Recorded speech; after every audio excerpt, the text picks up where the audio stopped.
আসসালামু আলাইকুম ওয়া রাহমাতুল্লাহ।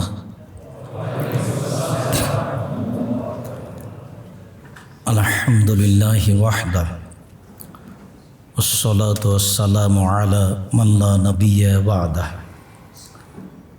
আম্মা বা'দ। ফাআউযু বিল্লাহি মিনাশ শাইতানির রাজীম।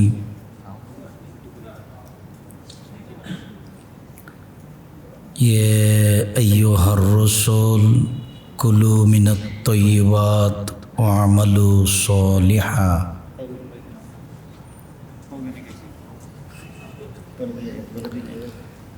عن أبي هريرة رضي الله تعالى عنه قال قال رسول الله صلى الله عليه وسلم يأتي على الناس زمان لا يولي الناس ما أخذ منه أمن الحلال أمن الحرام رواه البخاري.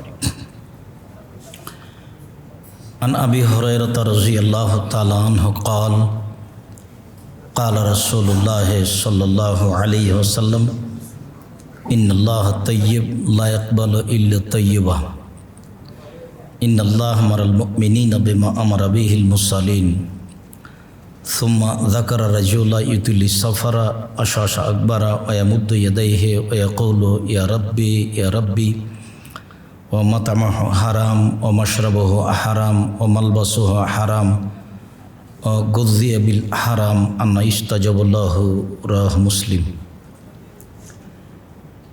عن نعمان بن بشير رضي الله تعالى عنه قال قال رسول الله صلى الله عليه وسلم الحلال بين والحرام بين وبينهما مشتبهات لا يعلمهن كثير من الناس فمن اتقى الشبهات استبرأ لدينه وعرضه ومن وقع في الشبهات وقع في الحرام كالراعي يوشك أن يرتع فيه ألا لكل ملك حمى وحمى الله محارمه ألا وإن في الجسد مضغة إذا صلحت صلح الجسد كله إذا فسدت فسد الجسد كله ألا وهي القلب رواه البخاري مسلم. عن جابر رضي الله تعالى عنه قال قال رسول الله صلى الله عليه وسلم لا يدخل الجنة لحم نبت من السهد وكل لحم نبت من السهد كانت النار أولى به رواه أبو داود والنسائي والترمذي وابن ماجه بسند صحيح. সম্মানিত তাকওয়া মসজিদের দ্বীনি মুসলিম ভাই বোন, প্রশংসা আল্লাহর জন্য, শান্তি অবতীর্ণ হোক আল্লাহর রাসূলের উপর সাল্লাল্লাহু আলাইহি ওয়াসাল্লাম। আজকের এই দ্বীনি বৈঠকে সংক্ষিপ্ত সময়ে আজকের বক্তব্যের বিষয় হলো হালাল খাদ্য, হালাল রুজি। আগামীকাল জুমার সময়ে বক্তব্যের বিষয় হলো খাওয়া ও পান করার নিয়ম, খাদ্যের বৈধতা, খাওয়া ও পান করার নিয়ম সম্পর্কে এই সফরে এক গুরুত্বপূর্ণ সংক্ষিপ্ত তথ্যবহুল বিবরণের চেষ্টা করব ইনশাআল্লাহুল আজিজ। রাসূল সাল্লাল্লাহু আলাইহি ওয়াসাল্লাম খাওয়ার বিষয় কেমন কিভাবে বিবরণ দিয়েছেন, হালাল রুজির ব্যাপারে কেমন কিভাবে কি পরিস্থিতি পেশ করেছেন, তা আমরা অতীব গুরুত্ব সহকারে পেশ করব বলে আশাবাদী ইনশাআল্লাহুল আজিজ। আমরা আরও আশা করব যে আমাদের বক্তব্য চলাকালীন আপনারা আপনাদের কোনো প্রয়োজনীয় কাজে অংশগ্রহণ করবেন না। দয়া করে আপনি কোনো জরুরি কাজ দেখাবেন না বলে আমরা আশাবাদী। সম্মানিত দ্বীনি ভাই বোন, আমরা বিভিন্ন দিনে যা বলেছি তার একটি গুরুত্বপূর্ণ অংশ বলেছি, মানুষের জীবনে সবচেয়ে জরুরি, ব্যতিক্রম, ভিন্ন ধরনের গুরুত্বপূর্ণ কাজ হচ্ছে সলাত, নামাজ। সলাতের চেয়ে মানুষের জীবনে মানুষ হিসেবে আর কোনো গুরুত্বপূর্ণ কাজ আছে তা কোরআন হাদিসের বিবরণে বোঝা যায় না। যা বোঝা যায় তাতে সবচেয়ে গুরুত্বপূর্ণ কাজ হচ্ছে সলাত। কেননা রাসূল সাল্লাল্লাহু আলাইহি সাল্লাম যা বলেন তাতে সলাত এমন একটি ইবাদত যার উপরে নির্ভর করে অন্যান্য ইবাদত। সলাত আছে তো অন্যান্য ইবাদত আছে, সলাত নেই তো অন্য কোনো ইবাদতই নেই। যদিও আমরা বিভিন্ন আলেম ওলামাদের মুখে শুনেছি ইবাদতের জগতে সবচেয়ে শক্তিশালী ক্ষমতাধর ইবাদত দান, এরপরেও সলাত না থাকলে দানের মতো শক্তিশালী ইবাদত বিচারের মাঠে টিকতে পারবে না বলে রাসূল সাল্লাল্লাহু আলাইহি সাল্লাম বলেন। আমরা আরও অবগত যে আল্লাহর নিকটে সবচেয়ে প্রিয় কাজ, ভালো কাজ এক ফোঁটা চোখের পানি। রাত দিন যে কোনো সময়ে মানুষ আল্লাহর ভয়ে এক ফোঁটা চোখের পানি ফেলবে, এই কাজটা আল্লাহর কাছে যত প্রিয় আর কোনো জিনিস আল্লাহর কাছে তত প্রিয় নেই। রাসূল সাল্লাল্লাহু আলাইহি সাল্লাম একথা বলেছেন, লাইসা শাইউন আকরামু ইনদাল্লাহি মিনাদ দুআ। আল্লাহর কাছে চাওয়া কাজটি যত প্রিয়, যত পছন্দনীয়, দুনিয়াতে আর কোনো কাজ আল্লাহর কাছে তত পছন্দনীয়, তত প্রিয় নয়। তার কাছে চাইলেই খুব খুশি, এটাই তার কাছে সবচেয়ে প্রিয়। তাহলে সবচেয়ে পছন্দনীয় কাজ হলো এক ফোঁটা চোখের পানি, আর সবচেয়ে প্রিয় পছন্দনীয় কাজ হলো চাওয়া। তাহলে দুইটার সমন্বয়ে কান্নাকাটি করে চাওয়া সবচেয়ে পছন্দনীয় কাজ।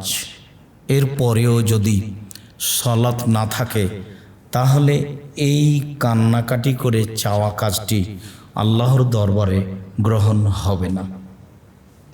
বলছিলাম মানুষের জীবনে সবচেয়ে গুরুত্বপূর্ণ কাজ আমরা অবগত যে সলাত। এরপরে মানুষের জীবনে দ্বিতীয় গুরুত্বপূর্ণ কাজ হলো হালাল রুজি। এবার বলতে হয় এতক্ষণ পর্যন্ত যা বললাম এবার সব নির্ভর করে হালাল রুজির উপর। সব ইবাদত নির্ভর করে সলাতের উপর, তো সলাতও নির্ভর করে হালাল রুজির উপর।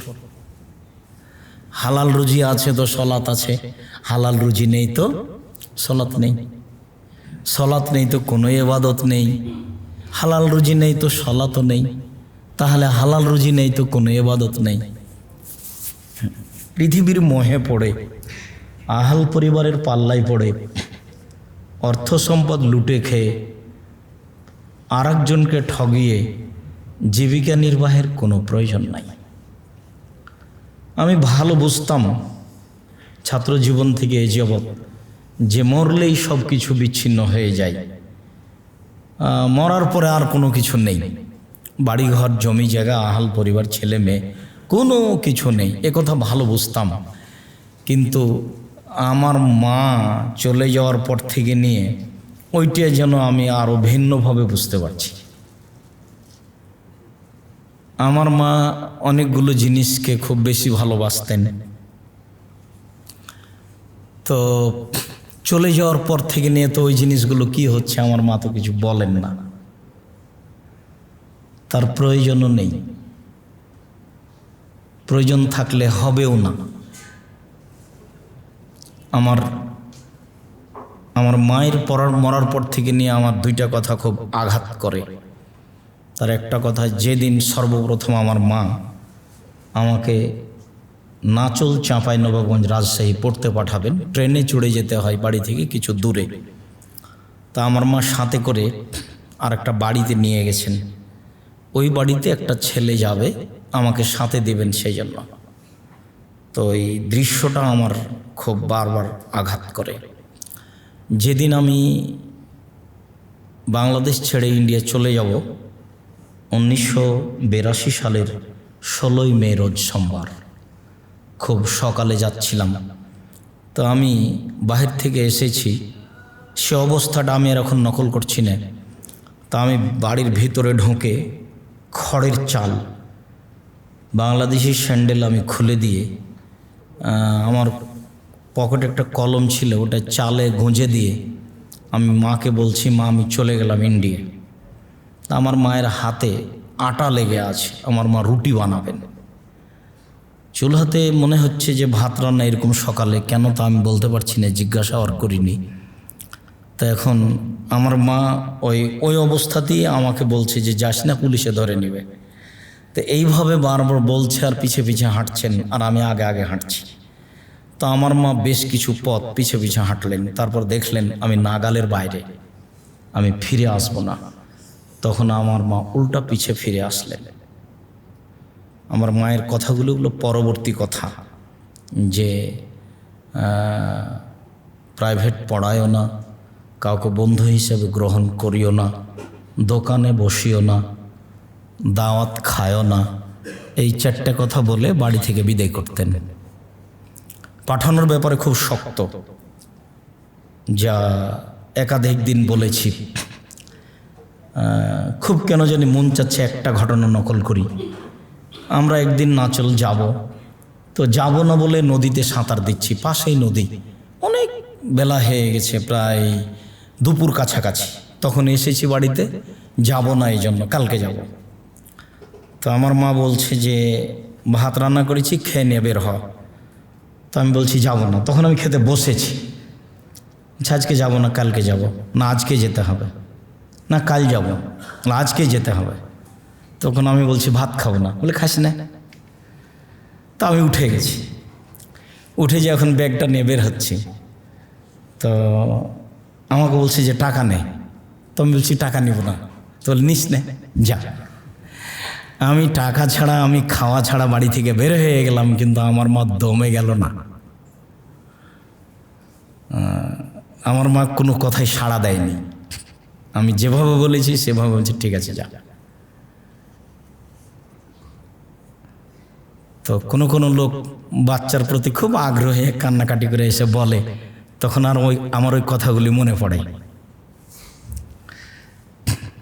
আর পরবর্তীতে যখন বের হয়েছিলাম পশ্চিম যাব বলে, তখন বলেছিলেন 5 বছরের আগে যেন দেশে ফিরো না, 5 বছরের আগে যেন মুখ দেখি না। আমি 3 বছর পর ফিরে এসেছি, তখন বলছে, প্রথম কথা আঁচল দিয়ে মুখটা মোছাচ্ছে আর বলছে যে আরো 2 বছর বাকি আছে, যে আল্লাহ রহম করো।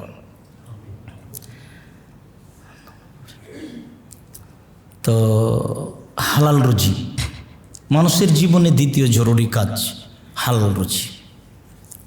বিভিন্ন দিন যা বলেছি তাতে তৃতীয় জরুরি কাজ কোরআন তেলাওয়াত করা বলে আমি মনে করি। আর চতুর্থ জরুরি কাজ মনে করি, 2 জন যেখানে বসে আছে, জরুরি প্রয়োজন না থাকলে সেখানে না বসা। আপনার অজান্তে কতগুলো পাপ বদনাম হয়ে যাবে, যা তাহাজ্জুদ দিয়ে কুলাবে না, টিকবে না। যার কারণে 2 জন যেখানে বসে আছে সেখানে আপনার জরুরি প্রয়োজন থাকলে না বসা, এটা আমার জীবনের চতুর্থ জরুরি কাজ বলে আমি মনে করি। বলছিলাম হালাল রুজি। এ ব্যাপারে আল্লাহ তাআলা বলেন, ইয়া আইয়ুহান নাস কুলু মিম্মা ফিল আরদি হালালান তাইয়্যিবা। পৃথিবীর মানুষ, সব মানুষ, আমি জমিনে যা হালাল রুজি হিসাবে দিয়েছি তা তোমরা খাও, হালাল রুজি খাও। যেটা আমি পৃথিবীতে মাটিতে জমিনে রুজি হিসাবে দিয়েছি, তার যেটা হালাল সেটা তোমরা খাও। পরের বাক্যটার সাথে আগের বাক্যর কি সম্পর্ক? পরের বাক্যে আল্লাহ তাআলা বলছেন, ওয়ালা তাত্তাবিউ খুতুওয়াতিশ শায়তান, অবশ্যই শয়তানের অনুসরণ করো না, শয়তানের কথা মেনে চলো না। ইন্নাহু লাকুম আদুব্বুম মুবিন, নিশ্চয় শয়তান তোমাদের খোলা মাঠের শত্রু, স্পষ্ট শত্রু। হালাল রুজি খাও, শয়তানের অনুসরণ করো না, এই 2টা বাক্যের মিল কি? মানুষ যেখানে টিকতে পারে না, তার অজান্তেই জড়িয়ে পড়ে, সেটা হচ্ছে অর্থ, হালাল রুজি। সেটা হালাল রুজি, সেটা হলো অর্থ, সম্পদ। কেন আল্লাহ নবী বললেন ফাত্তাকু দুনিয়া ওয়াত্তাকু নিসা, তোমরা মহিলা থেকে বেঁচে থাকো, পৃথিবী থেকে বেঁচে থাকো। মহিলা যেমন বিপজ্জনক বস্তু, নারীও তেমন, পৃথিবীও তেমন বিপজ্জনক বস্তু। আর দুনিয়া হুলতুন খাদেরা, পৃথিবী হচ্ছে সবুজ মিঠা বস্তু। একলা হল বারওয়াল ফাজের, ভালো মানুষও খায়, খারাপ মানুষও খায়। তবে বিচার হবে, বিচারের মাঠে ভালো মানুষ ফল পাবে। কতগুলো মানুষের বিচারই হবে না। আল্লাহ তাআলা বলছেন ফালা নুকিম লাহুল ওয়াজরা, আমি ওদের দাড়ি পাল্লাই করব না,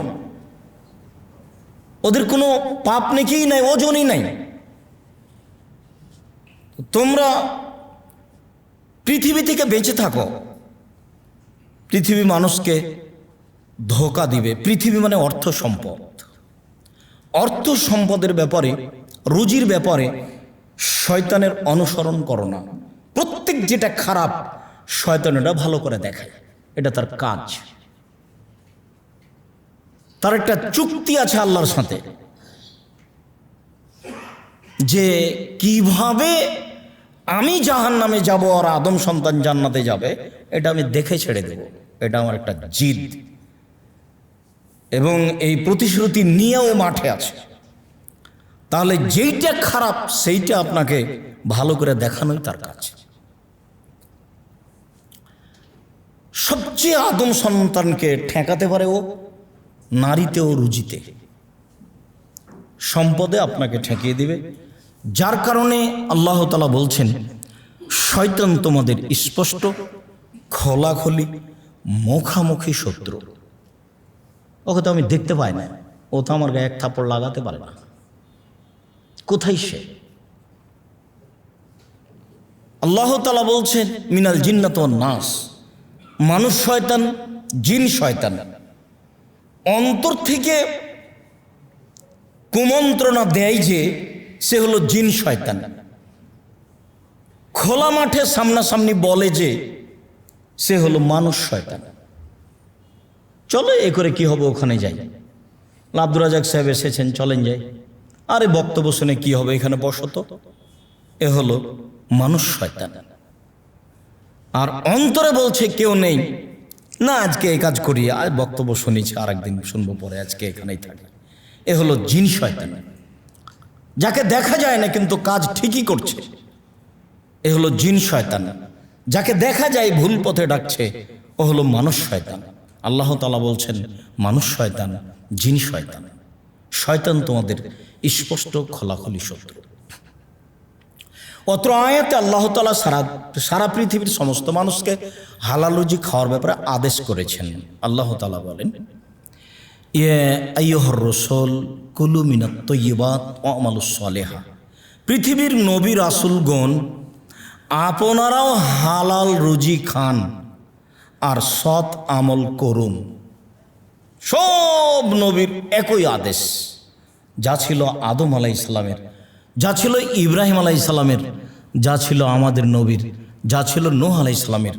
সকল নবীকে আল্লাহ তাআলা হালাল রুজি খেতে বলেছে।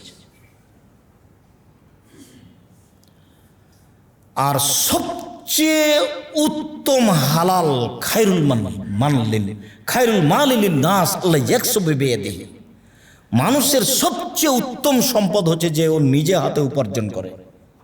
নিজে হাতে যেটা উপার্জন করে, নিজে হাতে উপার্জন কি?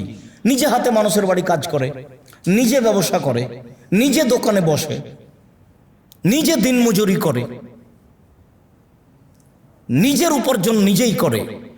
এইটা সবচেয়ে উত্তম রুজি বলে রাসূল সাল্লাল্লাহু আলাইহি ওয়াসাল্লাম বলেন। তিনি বলেন দাউদ আলাইহিস সালাম নিজ হাতে উপার্জন করে খেতেন, জনগণের খাদ্য তিনি গ্রহণ করতেন না।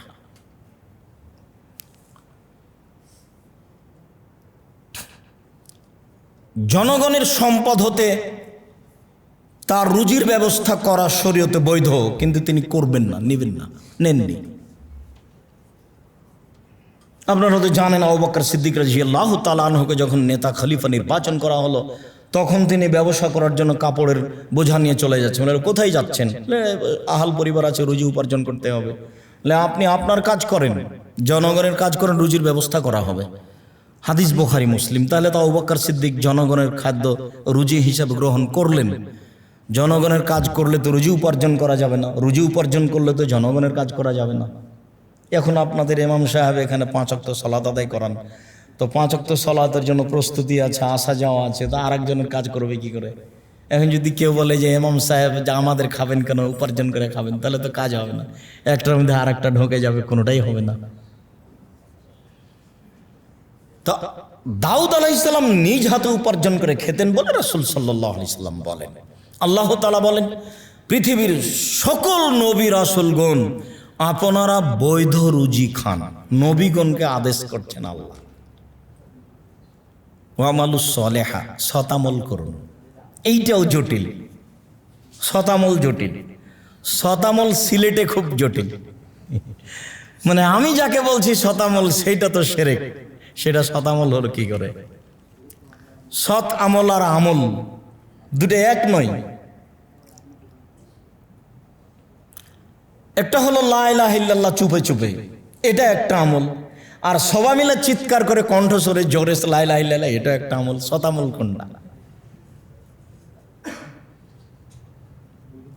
একটা তো হলো দুরুদে ইব্রাহিম, আর একটা হলো আল্লাহুম্মা সাল্লি আলা সাইয়্যিদিনা মাওলানা নবিয়ানা মুহাম্মদ। দুটাই দুরুদ, তো শতামল কোনটা? একটা হলো আল্লাহর পথে দান করা, আর একটা হলো দিবসে দান করা, তো দুটাই দান। শতামল কোনটা? একটা হলো এরকম দিনী পথে দান করা, একটা কবরে দান করা, দুটাই আমল। শতামল কোনটা? মাগরিবের পরে 2 রাকাত সুন্নাত পড়া সুন্নাত, 6 রাকাত পড়া সুন্নাত। শতামল কোনটা? শতামল কোনটা? সৎ আমল। আল্লাহ তাআলা বলছেন, পৃথিবীর সকল নবী রাসূলগণ আপনারা বৈধ রুজি খান এবং সৎ আমল করুন। সবটাই শতামল নয়। মাগরিবের পরে 2 রাকাত সুন্নাত শতামল, 4 রাকাত 6 রাকাত 8 রাকাত যত বেশি হবে সদ হলো বিদাতি বাত আমল, বাতিল আমল। সেটা শরীয়ত নয়, সেটা পরিহার করাই সুন্নাত। পরিহার করাই নাকি? বেশি ইবাদত করে সফল হওয়া যাবে না, শুধুমাত্র একজন মানুষকে মেনে সফল হওয়া যাবে, যার নাম মুহাম্মদ সাল্লাল্লাহু আলাইহি ওয়াসাল্লাম। সূর্য ডোবার সাথে সাথে ইফতার করা আমল। 3 মিনিট দেরি করে পেটুক না সেজে দেরি করে ইফতার করা শতামল। আমল কোনটা শতামল? আমল তো দুটাই হলো, শতামল কোনটা? শুধুমাত্র রাসূল সাল্লাল্লাহু আলাইহি সাল্লামের কথার সাথে যেটা মিল খাবে সেটাই মাত্র শতামল, যেটা মিল খাবে না সেটা পৃথিবীতে শতামল নয়। আল্লাহ তাআলা বলেন, নবী রাসূলগণ আপনারা বৈধ রুজি খান, আপনারা সৎ আমল করুন। নবী রাসূলগণ যদি সৎ আমল করেন না করেন তাহলে সেটাও বাতিল হবে। আল্লাহ তাআলা আমাদের নবীকে বলছেন, লাইন আশরাকতা লা ইয়াহবাতা আমালুক। আপনি যদি শিরক করেন তাহলে আপনার আমল বাতিল হবে। ওলা আশরাকু লা হাবিতা আনহুম মা কানু ইয়ামালুন। ওরা যদি শিরক করে ওদের আমল বাতিল হবে। পৃথিবীর যত মানুষ আছে সবাই যদি শিরক করে সবার আমল বাতিল হবে। আপনিও যদি শিরক করেন আপনার আমল বাতিল হবে। আল্লাহ তাআলা আমাদের নবীকে বলছেন। আল্লাহ তাআলা বলেন, ইয়া আইয়ুহাল্লাযীনা আমানু কুলু মিন তাইয়্যিবাতি মা রাযাকনাকুম। হে পৃথিবীর মুমিন পুরুষ নারী, তোমরা আমি যে রুজি দিয়েছি সেই রুজির পবিত্র হালাল যেটা সেটা খাও। পবিত্র হালাল, পার্থক্য আছে পবিত্র হালালের। গরু হালাল কিন্তু মারা গেছে, এখন খান তো দেখি। এখন হালাল প্রাণী তবে পবিত্র নয়, এখন নাপাক হয়ে এটার খাওয়া যাবে না। গরু হালাল কিন্তু অমুসলিম জবে করেছে, খান দেখি। একটা গরু প্রাণী অমুসলিম জবে করার কারণে ওইটা প্রাণীটা কি হয়ে গেছে? হারাম হয়ে গেছে। আল্লাহ তাআলা বলছেন, মুমিন পুরুষ নারী, তোমরা আমি যে রুজি দিয়েছি সেই রুজি হতে যেটা পবিত্র সেটা খাও। তাহলে খাদ্যের ব্যাপারে আল্লাহ সাধারণ জনগণকে আদেশ করলেন, আল্লাহ তাআলা মুমিন পুরুষ নারীকে আদেশ করলেন, আল্লাহ তাআলা নবী রাসূলগণকে আদেশ করলেন হালাল রুজি খেতে হবে। এটা আল্লাহর আদেশ।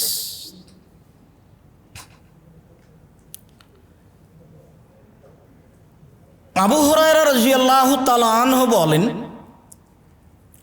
রাসূল সাল্লাল্লাহু আলাইহি ওয়াসাল্লাম বলেছেন, ইয়াতি আলা নাস জামানুন লা ইউবালিন নাস মা খাজা মিনহু আমিনাল হালাল আমিনাল হারাম। অচিরেই মানুষের উপরে এমন একটা সময় চলে আসছে, যেই সময়ে মানুষ পয়সা উপার্জন করবে কিন্তু বিবেচনা করবে না এই পয়সা হালাল না হারাম। সেটা কি এখন মনে হয় না? মানুষের পয়সার প্রয়োজন, বিবেচনার প্রয়োজন নেই। চাকরি একটা হলেই হলো, ব্যবসা একটা হলেই হলো, অন্ধকারে ব্যবসা করছে মেশিনে কম্পিউটারে, নিজেও জানে না কি জিনিস, যার জন্য করছে সেও জানে না কি জিনিস। আন্ধা কো আন্ধা পড়াতা হয়। ইয়াতি আলা নাসে জামানুন, মানুষের উপর একটা যুগ জামানা চলে আসবে, লাইবালিন নাস মা খাজা মিনহু আমিনাল হালাল আমিনাল হারাম। মানুষ পরোয়া করবে না, বিবেচনা করবে না এই চাকরি, এই রুজি, এই ব্যবসা জায়েজ কিনা।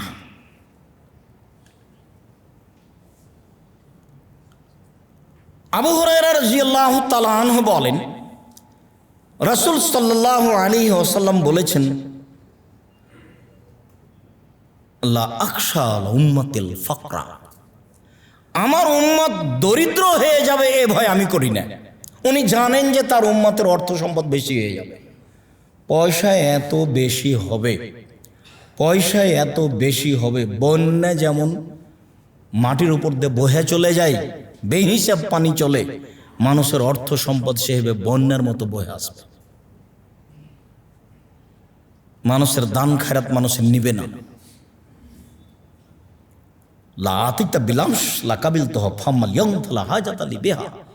কালকে যদি আপনি দান করতেন তাহলে নিতাম, আজকে আমার কোনো প্রয়োজন নেই। মানুষ মানুষের টাকা নিবে না, এরকম পরিস্থিতি পৃথিবীতে দেখা দিয়েছে। এদেশে মানুষ চাচ্ছে টাকা, যার কারণে মানুষের চিরদিনই টাকা চাওয়ার অবস্থা থাকবে এটা নয়, একদিন থাকবে না। আর যেটা আমি একাধিক দিন বলেছি যে রাসূল সাল্লাল্লাহু আলাইহি সাল্লাম বলেছেন, একটা গাভীর দুধ খাবে একটা গ্রাম, আর একটা ডালিম খাবে একটা বংশ। তো যেই জমিতে গড়ান বিঘায় 33 শতকের বিঘায় 4 মণ ধান হতো, এখন সে 33 শতকের বিঘায় 50 মণ ধান হয়, 40 মণ হয়। তাহলে ব্যবধান দেখেন। যেই গাভীর দুধ হতো হাফ কেজি থেকে 3 কেজি, সেই গাভীর দুধ হয় এখন 3 কেজি থেকে 40 কেজি। ব্যবধান দেখেন। মুরগির ডিম এত উপার্জন করবে মানুষ কে জানত? কম্পিউটারে মানুষ এইভাবে ব্যবসা করবে, ব্যবসারই কোনো মাথা নাই, হিসাব নাই, কত পথ, এটা কে জানত? পুকুর চাষে মানুষের এত টাকা হবে কে জানত? মুরগি চাষে মানুষের এত টাকা হবে কে জানত? পয়সা বেশি হবেই, এ কথা রাসূল সাল্লাল্লাহু আলাইহি ওয়াসাল্লাম বলেছেন। যার কারণে আল্লাহ নবী বলেছেন যে আমার উম্মত দরিদ্র হয়ে যাবে, নিঃস্ব হয়ে যাবে, এই ভয় আমি করি না। তবে আমি ভয় করি এইটা যে বসাত আলাইকুম দুনিয়া কামা বসাত মান কানা কাবলাকুম, তোমাদের সামনে পৃথিবীকে এইভাবে তুলে ধরা হবে, তখন তোমরা দেখতে পাবা কত প্রযুক্তি উপার্জনের, কত ব্যবসা, ইন্স্যুরেন্স, কত প্রকার ধর্মের নামে, মানে ব্যবসা উপার্জনের কত পথ আছে। বসে তা আলাইকুম দুনিয়া, পৃথিবী তোমাদেরকে তুলে ধরা হবে, প্রযুক্তি উপার্জনের পয়সার তুলে ধরা হবে, যেমনভাবে পূর্বের লোকের সামনে তুলে ধরা হয়েছিল। হাজার হাজার বছর পূর্বে মানুষ এইভাবেই বেহিসাব উপার্জন করছিল। তুহলিকুকুম কামা আহলাকাতহুম, তোমাদেরকে এই উপার্জন ধ্বংস করে দেবে পূর্বের মানুষকে যেমন ধ্বংস করেছিল। বুখারী মুসলিম। তাহলে মানুষের উপার্জনের বিষয়টি খুব অস্পষ্ট হবে, ধাঁধার মতো হবে, পয়সা বেশি হয়ে যাবে। ভাবছিলাম যে সুদে খুদে পয়সা বেশি হয়, কত পথে মানুষের পয়সা বেশি হচ্ছে।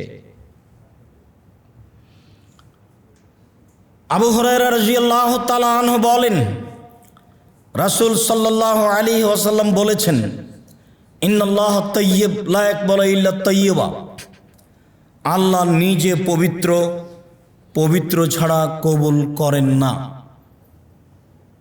আবু হুরায়রা রাদিয়াল্লাহু তাআলা আনহু বলেন, রাসূল সাল্লাল্লাহু আলাইহি ওয়াসাল্লাম বলেছেন, লা তুকবালু সালাতুন বিগাইরি উযু ওয়ালা তুকবালু সাদাকা মিন মালিল গুলুল, ওযু ছাড়া সালাত হবে না, যেমন হারাম পয়সায় দান হবে না তেমন। হারাম পয়সায় কুরবানি, হারাম পয়সায় হজ, হারাম পয়সায় ইবাদত বান্দেগি। কেন জানি একটা লোক আজকে ওই কারণে এই বিষয়টা বাছাই হলো নাকি, দিনাজপুরের পাশে এসে বলছে, আপনাকে খুব ভালোবাসি, আমাকে একটা পরামর্শ দিবেন, একটা ফতোয়া দিবেন।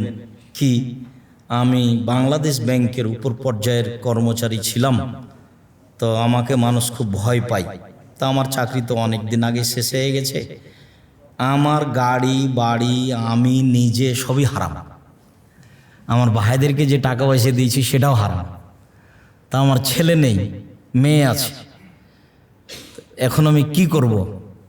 তা আমি বললাম যে 3টা পরামর্শ। এক, আপনার যা অর্থ সম্পদ আছে সব ফকির মিসকিনকে দিয়ে দিন, দিয়ে আপনার পৈতৃক সম্পত্তিতে ফিরে যান। বলে সেটাও নেই, যা ছিল আমার দাদা জমিদারি করতো, মানুষের জোর করে দখল করেছিল, শেষ হয়ে গেছে। তারপরে ভাই ভাতিজাদের কাছে থাকেন, আর না হলে একটা মেয়ের কাছে থাকেন। বলছে আমার এটা একটাও হবে না। তারপরে কি? তারপরে কাজ করে খান মানুষের বাড়িতে। তার মানে ও বলছে যে আমার কোনো কিছুই হালাল নয়, তবে আমি এখন রিটায়ার্ড হয়ে গেছি, তা আমি তো জাহান্নামে চলে গেছি। আপনার কাছে কোনো পরামর্শ আছে? যে আপনার পরে যেটা বললেন সে কথা আমি বলছি না, জাহান্নামে যাবেন কেন? আপনি তো এখনো বেঁচে আছেন, আপনার কথা আপনি আল্লাহকে বলতে পারেন। ও হল গফুর রাহিম, রহমানুর রাহিম, রাউফুর রাহিম, বারুর রাহিম, গফুরুল ওদুদ, প্রেমময়, ক্ষমাশীল, প্রতিক্ষমান আছেন, কে ক্ষমা চায়। ইন্নাল্লাহ তাইয়্যিব, আল্লাহ হচ্ছেন পবিত্র। লা ইয়াকবালু ইল্লা তাইয়্যিবা, আল্লাহ বৈধ ছাড়া কবুল করেন না। অবৈধ পন্থায় কোনো ইবাদত, কোনো দান খায়রাত, কোনো কর্ম আল্লাহর দরবারে কবুল হবে না। ইন্নাল্লাহ আমারাল মুমিনিনা বিমা আমারা বিহিল মুরসালিনা, খাদ্য খাওয়ার ব্যাপারে, উপার্জনের ব্যাপারে আল্লাহ নবী রাসূলকে যেমন আদেশ করেছেন, মুমিন পুরুষ নারীকে তেমন আদেশ করেছেন। উপার্জনের ব্যাপারে, খাদ্যের ব্যাপারে নবী রাসূল যেমন আদেশপ্রাপ্ত ছিলেন, মুমিন পুরুষ নারীও তেমন আদেশপ্রাপ্ত। এই উভয়ের মধ্যে উপার্জনে ও খাদ্যে কোনো পার্থক্য নেই বলে রাসূল সাল্লাল্লাহু আলাইহি সাল্লাম বলেন। সুম্মা যাকারা রাজুলা, তারপরে একটা বৈধ অবৈধ রুজির ব্যাপারে একটা লোকের আলোচনা করলেন। ইউতিলি সাফারা, যে লোকটা লম্বা সফরে আছে, আশাসা আকবারা, মাথার চুলগুলি এলোমেলো হয়ে গেছে, ঠিক মতো গোসল করেনি, চিরুনি করেনি, বিপদে পড়েছে। ওয়ামুদ্দে ইয়াদাইহে, তার 2 হাত আল্লাহর নিকট উত্তোলন করেছে, উঠিয়েছে, হাত তুলে বলছে, ইয়া রাব্বি, হে আমার প্রতিপালক, আমি বিপদগ্রস্ত, তুমি আমাকে বাঁচাও। এরপরে রাসূল সাল্লাল্লাহু আলাইহি সাল্লাম বলছেন, মাতামু হারাম, তার খাদ্য আছে হারাম, মাশরাবু হারাম, তার পানি আছে হারাম, ও মালবাসু হারাম, তার পোশাক আছে হারাম, ও গুযিয়া বিল হারাম, তার জীবিকা নির্বাহ হারাম। আন্না ইস্তাজাবু লাহু, তার ইবাদত, তার প্রার্থনা কি করে কবুল হতে পারে? অত্র হাদিসে 2টা জিনিস জরুরি। একটা হলো যে সফরে মুসাফিরের দোয়া কবুল হয়। 3 শ্রেণীর মানুষের দোয়া ফেরত দেওয়া হয় না। 3 শ্রেণীর মানুষের দোয়া ফেরত দেওয়া হয় না। তার এক শ্রেণীর মানুষ হচ্ছে মুসাফির। সফরে থাকলে ও যেটা দোয়া করবে সেটা কবুল হয়ে যাবে, সেটা ফেরত দেওয়া হবে না। 2, হাত তুলে দোয়া করলে ফেরত দেওয়া হয় না, কবুল করা হয়। ইন্না রাব্বাকুম হাইয়ুন কারীম, নিশ্চয়ই তোমাদের প্রতিপালক লজ্জাশীল দানশীল, নিশ্চয়ই তোমাদের প্রতিপালক লজ্জাশীল প্রেমময়। ইয়াস্তাহি মিন আবদিহি, তার বান্দার ব্যাপারে খুব লজ্জা করেন। যে রাফা ইয়াদাইহি ইলাইহি আয়ারুদ্দহুমা সিফরান, যে হাত দুটি তার কাছে উত্তোলন করেছে, উঠিয়েছে, সে হাত দুটি খালি ফিরিয়ে দিবেন, এটা লজ্জা পায় না। আমার দরবারে হাত উঠিয়েছে, আমি তার হাত দুটি ফিরিয়ে দিব, এটা হয় না। এটা লজ্জা পান, লজ্জা করেন যে কেমনে ফিরিয়ে দিই, তার লজ্জাবোধ আছে। মহান প্রতিপালক, আজিজ পরাক্রমশালী, কবি ক্ষমতাশীল, কাদির, সর্ব ধরনের শক্তি রাখেন। ফাআলুল লিমা ইউরিদ, যা ইচ্ছা তাই করেন। বিচারের মাঠে বলবেন আলিয়াউমা লা তামলিকু নাফসুন লিনাফসিন শাইআ ওয়াল আমরু ইয়াউমাইযিন লিল্লাহ। আজ কোনো মানুষ কোনো মানুষের কোনো উপকার করতে পারবে না, একচ্ছত্র মালিকানা আমার হাতে থাকবে। আইনাল মুতাজাব্বির আইনাল মুতাকাব্বির, স্বৈরাচারী অহংকারী বদমেজিজের কোথায়? আনা মালিকুল আমলাক, আমি হচ্ছি রাজাধিরাজ।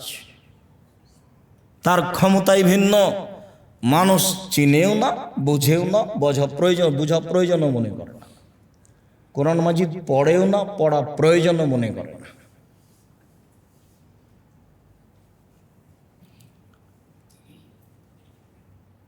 তো ক্ষমতাশীল প্রেমময় কেউ হাত তুললে লজ্জায় পায় ফিরিয়ে দিতে।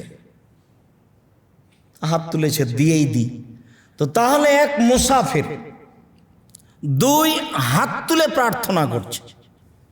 3, বিপদগ্রস্ত, মাজলুম, বিপদগ্রস্ত। আল্লাহ রাসূল বলছেন যে আরেকজনের দোয়া ফেরত দেওয়া হয় না, মাজলুম ওয়াইন কানা কাফের, মাজলুম যদি অমুসলিম হয় তবু। একজন অমুসলিম হিন্দু মানুষ মাজলুম, তার বাড়িটা কেউ দখল করে নিয়েছে জোর করে, ও যদি বলে আল্লাহ আমি মাজলুম, তো ওর বিচার হবে। আল্লাহ নবী বলছেন মাজলুম যদি অমুসলিম হয় তবুও তার কথা মেনে নেওয়া হবে, এই কথা মুহাম্মদ সাল্লাল্লাহু আলাইহি ওয়াসাল্লাম বলেন। তাহলে লোকটা মাজলুম, বিপদগ্রস্ত, লোকটা হাত উঠিয়ে প্রার্থনা করছে, লোকটা মুসাফির, সব মিলে হাতে হাতে দোয়া কবুল হবে এমনটা হতে হয়। কিন্তু রাসূল সাল্লাল্লাহু আলাইহি সাল্লাম বলছেন তার খাদ্য হারাম, তার পানি হারাম, তার পোশাক হারাম, তার জীবিকা নির্বাহ হারাম, তার দোয়া কি করে কবুল হতে পারে? মুসলিম। কেমন মনে হলো?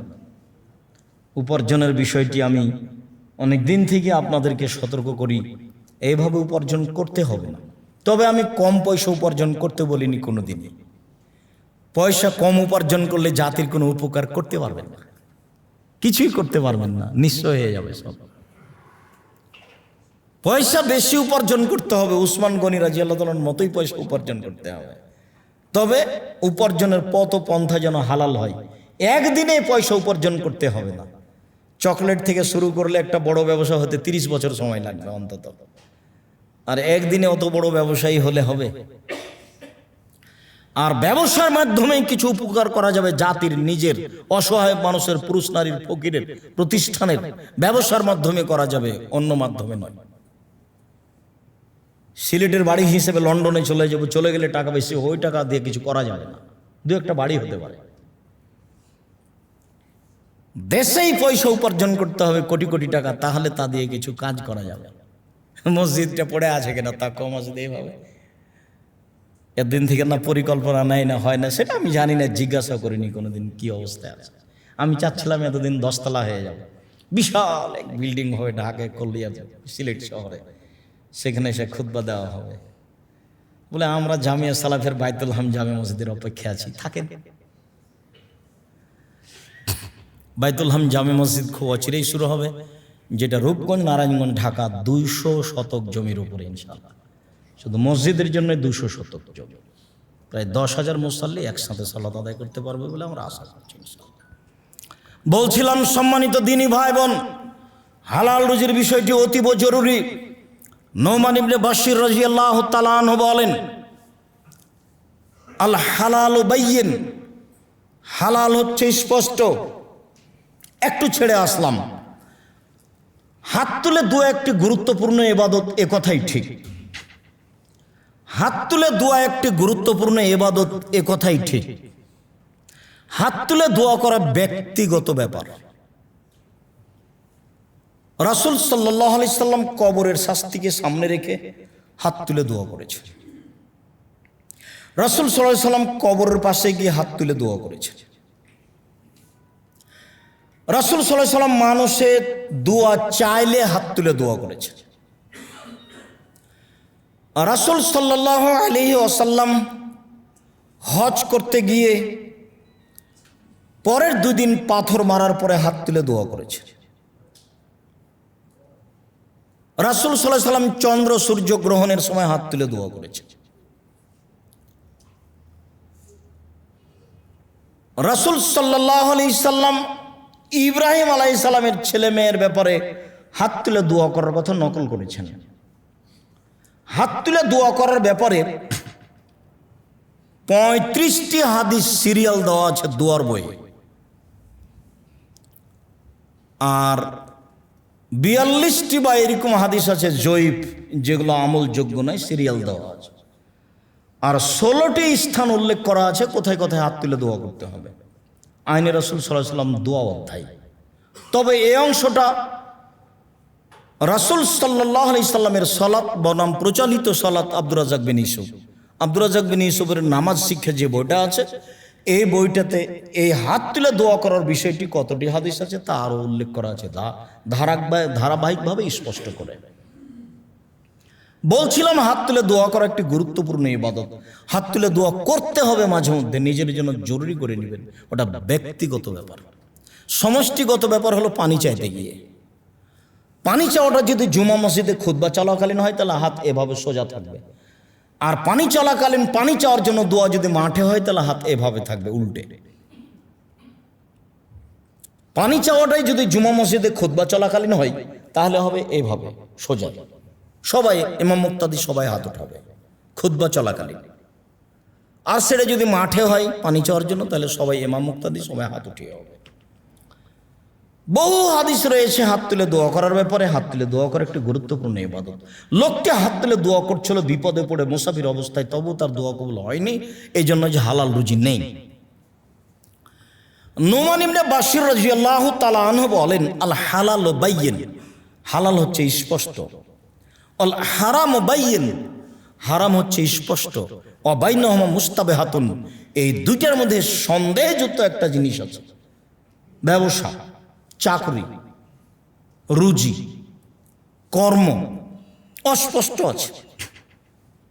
লা ইয়ালামুহুন্না কাসীরুম মিনান নাস, বহু মানুষই বুঝতে পারে না যে আমার এই চাকরি বৈধ না অবৈধ, আমার এই ব্যবসা বৈধ না অবৈধ, আমার এই উপার্জন বৈধ না অবৈধ, এটা অনেকে বুঝতে পারে না, বুঝে উঠতে পারে না।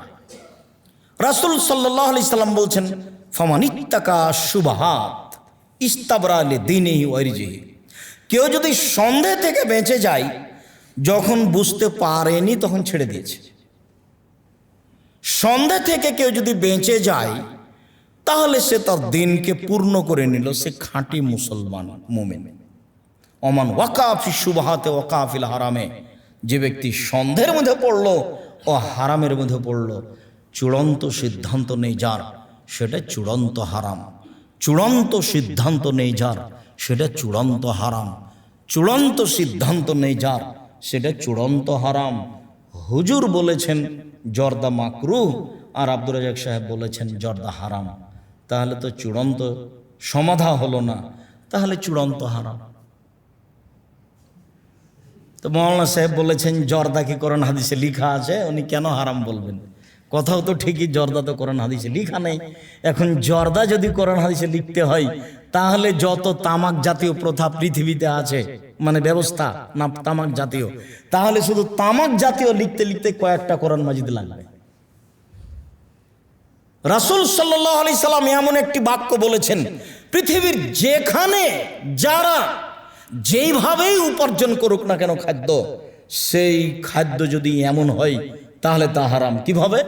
মাসকারা কাসিরুহু ফাকালিলুহু হারামুন, যেটা বেশি খেলে বিবেকের ক্ষতি হবে তার কমও হারাম। তাহলে 2.5 কেজি জর্দা খাওয়াই দেন, দেখেন কি হয়। যদি 1/2 কেজি জর্দা ক্ষতি করে তাহলে একটা কণাও হারাম, মুহাম্মদ সাল্লাল্লাহু আলাইহি ওয়াসাল্লাম বলেছেন। তার এক বাক্য পৃথিবীতে এমন ভাবে চালিয়ে দেওয়া হয়েছে, সারা পৃথিবী কাত এক বাক্যের নিকট, একটাই বাক্য। পৃথিবীতে যেখানে যে উপার্জন করবে সেটা যদি বেশি খেয়ে ক্ষতি হয় তাহলে একটা কোনো হারাম, এ কথা মুহাম্মদ সাল্লাল্লাহু আলাইহি সাল্লাম বলেন। অতএব হুজুর বলেছেন যে জর্দা কোরআন মাজিদ লেখা আছে নাকি, হুজুর আসলে বুঝতে পারেনি ধর্ম কি জিনিস, এই জন্যই কথা বলেছে।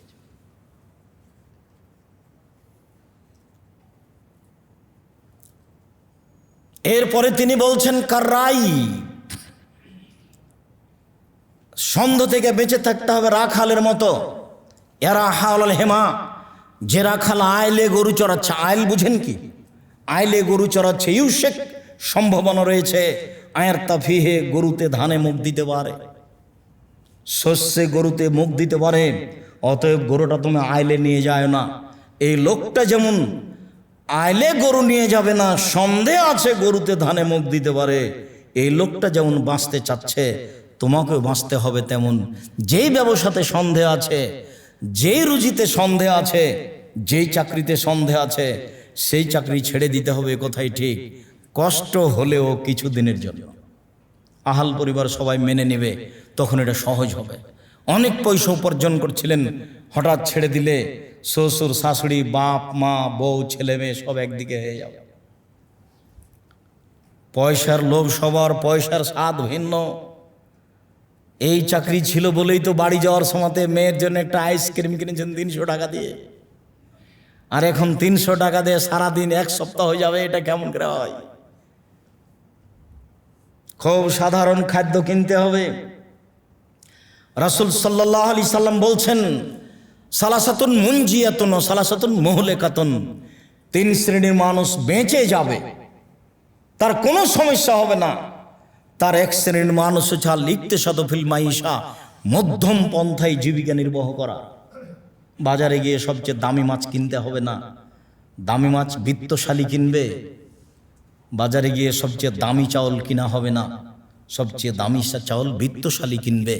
আপনি মধ্যমটা কিনবেন, নইলে তার চেয়ে যেটা নিম্নমানের, যেটা ফুটপাতে বিক্রি হচ্ছে সেটা নেবেন। আপনি যদি দামি চাউল কিনতে যান তাহলে আপনি অহংকারে, আপনার আর জান্নাত হবে না। আর ওই বিত্তশালী যদি আবার কম দামের চাউল কিনে তাহলে ও কৃপণ, ওরও আবার জান্নাত হবে না। লা ইয়াদখুলুল জান্নাতা বাখিল, কৃপণ জান্নাতে যাবে না। ভৈরব নদীদের বড় মাছটা 1000 টাকা কেজি, আপনি কিনবেন? যে মাছই কিনতে গেছে গাড়ি নিয়ে 50,000 টাকা নিয়ে, তার জন্য তো এটা মাছ সহজ। ও যদি এটা না কিনে তাহলে ও কৃপণ। পৃথিবী এভাবেই চলছে। 3 শ্রেণীর মানুষ বেঁচে যাবে, তার 1 শ্রেণীর মানুষ হচ্ছে লিখতে সাদফিল মাইশা, মধ্যম পন্থায় খরচ করা। সন্দেহ থেকে বেঁচে থাকতে হবে। যত আয় উপার্জন সন্দেহযুক্ত আছে সব ছেড়ে দিতে হবে। আহাল পরিবারকে বুঝিয়ে মধ্যম পন্থায় খরচে আসতে হবে, তাহলে খরচ জীবিকা নির্বাহ সহজ হয়ে যাবে। 1 মাসের আয় দিয়ে দেখা যাবে 35-40 দিন যাচ্ছে। আর যদি মধ্যম পন্থায় খরচ না করেন তাহলে 1 মাসের আয় দিয়ে 20 দিন 25 দিন যাবে, 5 দিন তখন কর্জ করতে হবে। রাসূল সাল্লাল্লাহু আলাইহি সাল্লাম বললেন, আলা, মনে রেখো, হেমাল্লাহ মাহারেমহু, আলা লিকুল্লি মালিকিন হেমা, প্রত্যেকটা বাদশার একটা সীমারেখা আছে। বাংলাদেশ শেষ হলে ভারত শুরু হয়, ভারত শেষ হলে বাংলাদেশ শুরু হয়, এটা দেশের সীমারেখা। ও হেমাল্লাহ মাহারেমহু, আর আল্লাহর সীমারেখা হলো হালাল হারাম। হালাল শেষ হলে হারাম শুরু হয়, হারাম শেষ হলে হালাল শুরু হয়। আলা সাবধান থাকিও, ফিল জাসাদে মুজগা, শরীরে একটা অংশ রয়েছে, এই যা সালাহত সালাহল জাসাদ কুল্লুহু, যখন অংশ খারাপ হয়ে যাবে সম্পূর্ণ শরীরই খারাপ হয়ে যাবে। ওয়াইজা ফাসাদাত ফাসাদাল জাসাদ কুল্লুহু, আর যখন সে অংশটা ভালো থাকবে সম্পূর্ণ শরীরই ভালো থাকবে। আলা ওয়াহিল কাল, মনে রেখো সেটাই হচ্ছে অন্তর। এই ছেলে বসো, কাজ দেখাচ্ছ আমাকে, কাজ দেখাবেন না। শরীয়তকে ধর্মকে মূল্যায়ন করার চেষ্টা করিয়েন, এমনি রূপক এসেছেন এটা মনে করিয়েন না। আর আমি কোনো কাল্পনিক খুতবা দিতে আসিনি, কাজেই ধৈর্যের পরিচয় দিতে হবে। মনে হলে এই গায়ে বাইরে গিয়ে চা খেলাম তার নাম ধৈর্য নয়, মনে হলে একটু ঘুরে বেড়ালাম তার নাম ধৈর্য নয়। পাথরের মতো বসে থাকতে হবে, তার নাম ধৈর্য। কিছুক্ষণ থাকি। সম্মানিত দিনী ভাই বোন, রাসূল সাল্লাল্লাহু আলাইহি ওয়াসাল্লাম বললেন, মানুষের শরীরে একটা অংশ রয়েছে, যতক্ষণ পর্যন্ত অংশটা ভালো থাকবে ততক্ষণ পর্যন্ত মানুষটা ভালো, আর যখন মানুষের অংশটা খারাপ হয়ে যাবে তখন মানুষটা খারাপ। সেটাই হচ্ছে অন্তর। সব যে বাইরে যেসব ফলাফল দেখতে পাচ্ছেন সেটা অন্তরের পরিণাম, অন্তরের পরিণতি, অন্তরের ফলাফল। মনটাই আসলে ভালো নয়, ভিতরটাই খারাপ। ভিতরটাই শুনে একরকম, মানে একরকম, শুনে একরকম, বলে আর একরকম। মানে ভিতরটাই অপরিষ্কার, সামান্য ব্যাপারে পরিবর্তন হয়ে যায়। হাদিস বুখারী মুসলিম, রাসূল সাল্লাল্লাহু আলাইহি ওয়াসাল্লাম এভাবেই বললেন। জাবের রাদিয়াল্লাহু তাআলা আনহু বলেন, রাসূল সাল্লাল্লাহু আলাইহি ওয়াসাল্লাম বলেছেন, লা ইয়াদখুলুল জান্নাতা লাহমুন নাবাতা মিনাস সুহতি, ওই গোশতের টুকরা, ওই অংশ জান্নাতে যাবে না যে অংশ, যে শরীর হারাম উপায়ে বাড়ে। কুল্লু লাহমিন নাবাতা মিনাস সুহতি কানাতিন নার আওলা বিহি, যে শরীর হারাম উপায়ে বাড়ে তার জন্য জাহান্নামই যথেষ্ট। যে শরীর হারাম উপায়ে বাড়ে তার জন্য জাহান্নামই যথেষ্ট। যে ছেলে মেয়ের উপার্জন হারাম উপায়ে হয় সেসব ছেলে মেয়ের জন্য জাহান্নামই যথেষ্ট। আমরা তো একটা অনুবাদক, এভাবে রাসূল সাল্লাল্লাহু আলাইহি ওয়াসাল্লাম বলেছেন। হাসান রাদিয়াল্লাহু তাআলা আনহু বলেন, আমি আল্লাহর নবীকে বলতে শুনেছি, তিনি বলছিলেন, দামা ইউরিবুক ইলামালা ইউরিবুক, যাতে সন্দেহ আছে সেটা ছেড়ে দাও, যাতে সন্দেহ নেই সেদিকে আগিয়ে যাও। যাতে সন্দেহ আছে সেটা ছেড়ে দাও, যাতে সন্দেহ নেই সেদিকে আগিয়ে যাও। সন্দেহের ব্যাপারে অতীব জরুরি আলোচনা আসছে। জাবের রাদিয়াল্লাহু তাআলা আনহু বলেন, রাসূল সাল্লাল্লাহু আলাইহি ওয়াসাল্লাম বলেছেন, লা ইয়াদখুলুল জান্নাতা জাসাদুন গুযিয়া বিল হারাম, ওই শরীর, ওই ব্যক্তি জান্নাতে যাবে না যে ব্যক্তি হারাম উপায়ে জীবিকা নির্বাহ করে। আবু হুরায়রা রাদিয়াল্লাহু তাআলা আনহু বলেন, রাসূল সাল্লাল্লাহু আলাইহি ওয়াসাল্লাম বলেছেন, ইন্নাল্লাহা হাররামা বায়াল খামরে ওয়া সামানাহা, নিশ্চয় আল্লাহ তাআলা মদ এবং মদের ব্যবসা হারাম করেছেন। ওয়াল মাইতাতা ওয়া সামানাহা, মৃত প্রাণী এবং তার মূল্য হারাম করেছেন। ওয়াল খিনজিরা ওয়া সামানাহু, শুকুর, শোর এবং তার ব্যবসা হারাম করেছেন।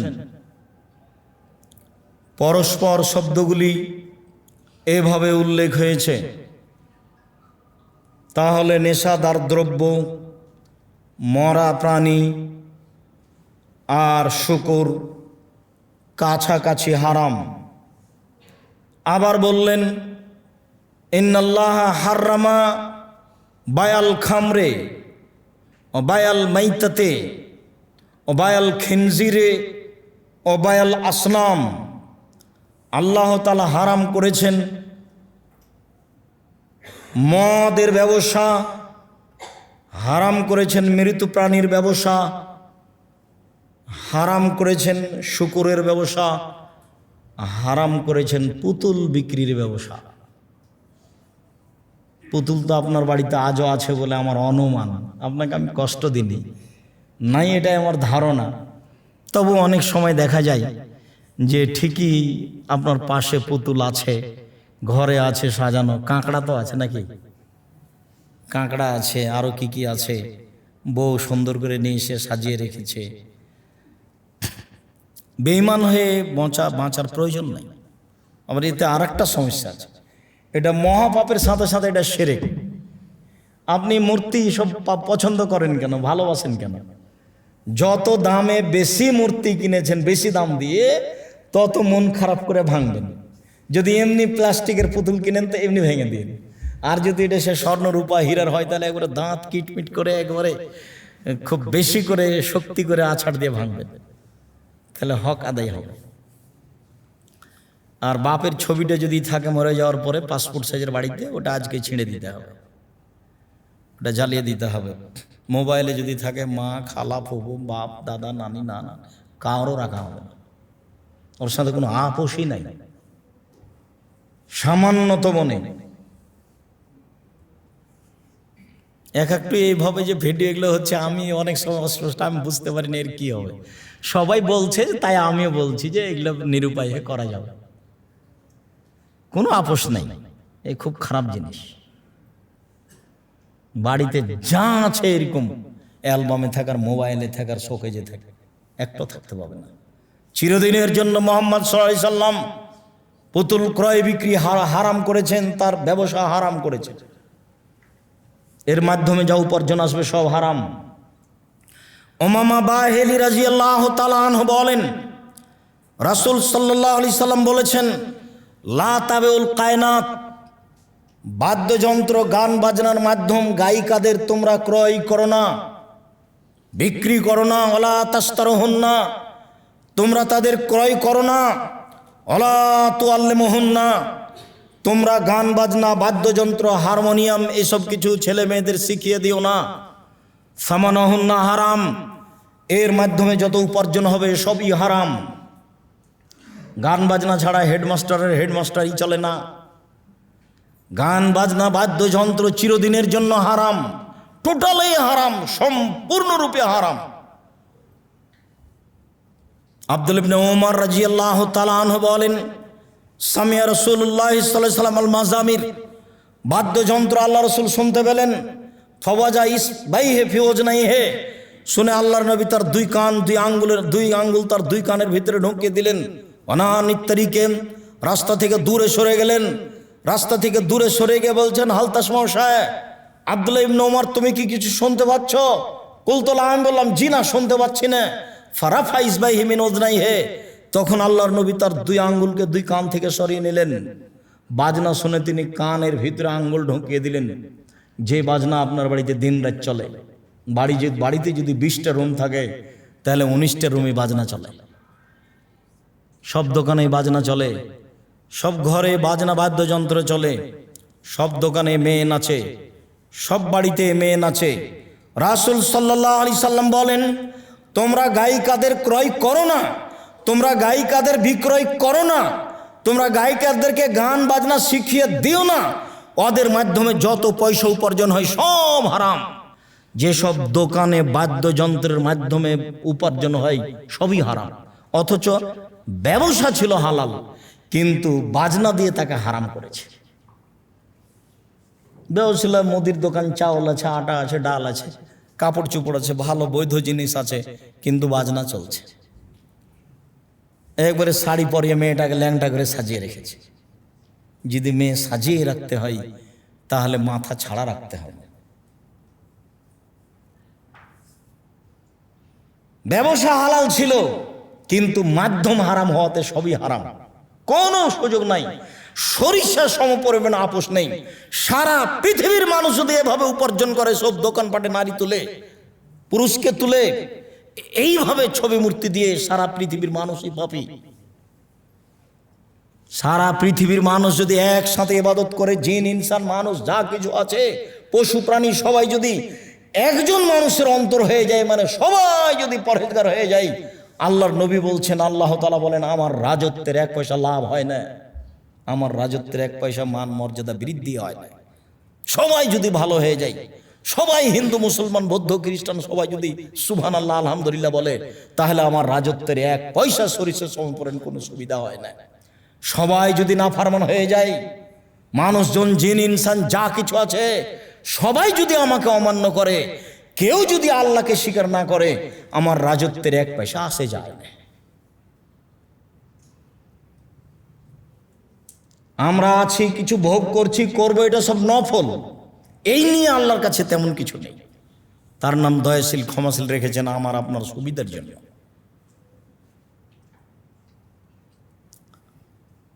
সম্মানিত দিনী ভাই বোন, সন্ধ্যা থেকে বাঁচার ব্যাপারে দুই একটা হাদিস আপনাকে শোনাই। আয়েশা রাদিয়াল্লাহু তাআলা আনহা বলেন, কানা লি আবু বকরিন গোলাম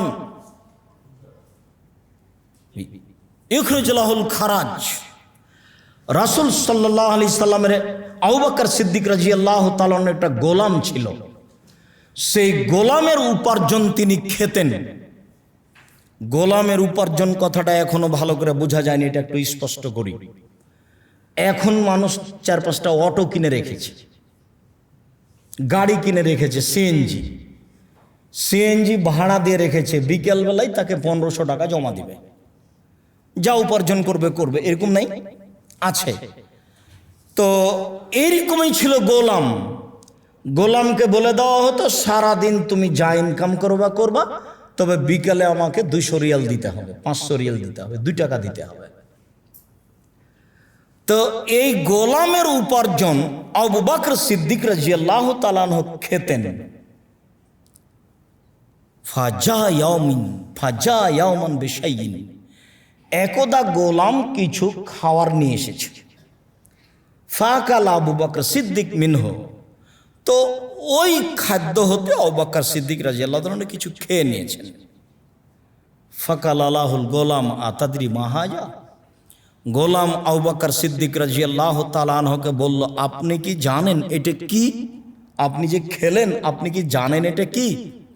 কালা মা হুয়া, আবু বকর সিদ্দিক রাদিয়াল্লাহু তাআলা আনহু বলেন, এটা কি? তখনও বলছে, কুন্ত তাকাহান্ত ফিল জাহেলিয়া ওমা ইল্লিল ইনসানে ওমা ইহসানুল কাহানাতা, আমি জাহেলিয়াতের যুগে গণকি করতাম, আমি ভালো গণকি জানতাম না, আমি জাহেলিয়াতের যুগে গণকি করতাম, তবে আমি ভালো গণকি জানতাম না। ইল্লা খাদাতুহু, আমি মানুষকে খালি ফাঁকি দিতাম, ধোকা দিতাম, বলতাম যে এই করো এ হয়ে যাবে, এই করো এ হয়ে যাবে, এইভাবে আমি টাকা উপার্জন করতাম। ফাহাদা বিযালিকা আল্লাযী আকালতা মিনহু, এটাই হচ্ছে সেটা। এক লোকের আমি গণকি করেছিলাম, তার সাথে আমার সাক্ষাৎ হয়ে গেল, ও আমাকে দিয়েছে সেই আগের জিনিস, সেটা আমি নিয়ে এসেছি, আপনি সেটা থেকে খেয়ে নিলেন। যেমন এই কথা বলা, ফাদ খালাইয়া দাহু, আবু বকর সিদ্দিক তার মুখের ভিতরে হাত ঢুকিয়ে দিলেন। ফাকা কুল্লা শাইইন ফি বাতনিহি, পেটের ভিতরে যা ছিল মুখের ভিতরে হাত ঢুকিয়ে সব বমন করে ফেলে দিলেন। বুখারী মুসলিম। এদেশে একটা বই পাওয়া যায়, বইয়ের নাম উপদেশ, নাম শুনেছেন কি? সেই উপদেশ বই একটা আলোচনা আছে হালাল হারাম, সেখানে এই হাদিস আছে, দেখেন আপনি। বইয়ের নাম উপদেশ, হালাল হারাম, হাদিস বুখারী মুসলিম। মুখের ভিতরে হাত ঢুকে বের করে দিলেন। এইবার চলেন, আনাস রাদিয়াল্লাহু তাআলা আনহু বলেন, মাররান নবী সাল্লাল্লাহু আলাইহি সাল্লাম বে তামরাতিন ফিত তরিক, আল্লাহর নবী একদা রাস্তায় একটা খেজুর পড়ে থাকা খেজুরের পাশ দিয়ে হাঁটছিলেন। একটা খেজুর রাস্তায় পড়ে আছে, এই খেজুরের পাশ দিয়ে হাঁটছেন। খেজুরটা উঠিয়ে আল্লাহ রাসূল বলছেন, লাউলা আন্নী আখাফু আন তাকুনা মিনা সাদকা লা আকালতুহা। খেজুর, আমার যদি সন্দেহ না হতো যে তুমি সাদকার জাকাতের খেজুর হতে পারো, এমনটা সন্দেহ না হলে আমি তোমাকে খেয়ে নিতাম। অত্র বুখারী মুসলিমের হাদিসের কয়েকটা কথা। তার এক নম্বর কথা হচ্ছে এই যে আল্লাহর নবী হাতে নিয়েছেন একটা খেজুর, সেই খেজুরটা জাকাতের খেজুর না মানুষের ব্যক্তিগত খেজুর এটা বলতে পারেন না, তাহলে তিনি গায়েবের খবর জানেন কি করে?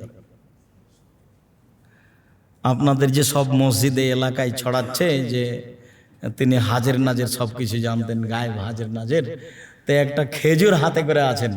খেজুরটা কারো জাকাতের খেজুর পড়ে গেছে না কারো ব্যক্তিগত খেজুর বাড়ি থেকে কেটে নিয়ে যাচ্ছিল বা দোকানে নিয়ে যাচ্ছিল সেটা পড়ে গেছিল বলতে পারছেন না। যদি আমার এই আশঙ্কা না হতো যে তুমি সাদকার খেজুর, তাহলে আমি খেয়ে নিতাম। আমার আশঙ্কা করছে যে তুমি সাদকার হতে পারো, আমি এটা তো খাবো না। পরের হাদিস আবার আনাস রাদিয়াল্লাহু তাআলা আনহু বলেন, আখাযা হাসান ইবনে আলী তামরাতান মিন তামারি সাদাকা। হাসান ইবনে আলী যাকাতের একটা খেজুর হাতে নিয়েছেন। ওয়া জালা ফি ফিহি, হাতে নিয়ে খেজুরটা মুখে দিয়ে দিয়েছেন। ফাকাল রাসূলুল্লাহ সাল্লাল্লাহু আলাইহি সাল্লাম কিখ কিখ লিয়াতরাহু। আল্লাহ রাসূল দৌড়িয়ে উঠে এসে মুখের ভিতরে আঙ্গুল ঢুকিয়ে বলছেন, বের করে ফেলো, বের করে ফেলো, মুখ থেকে বের করে ফেলো। আলা শারতা, তুমি জানো না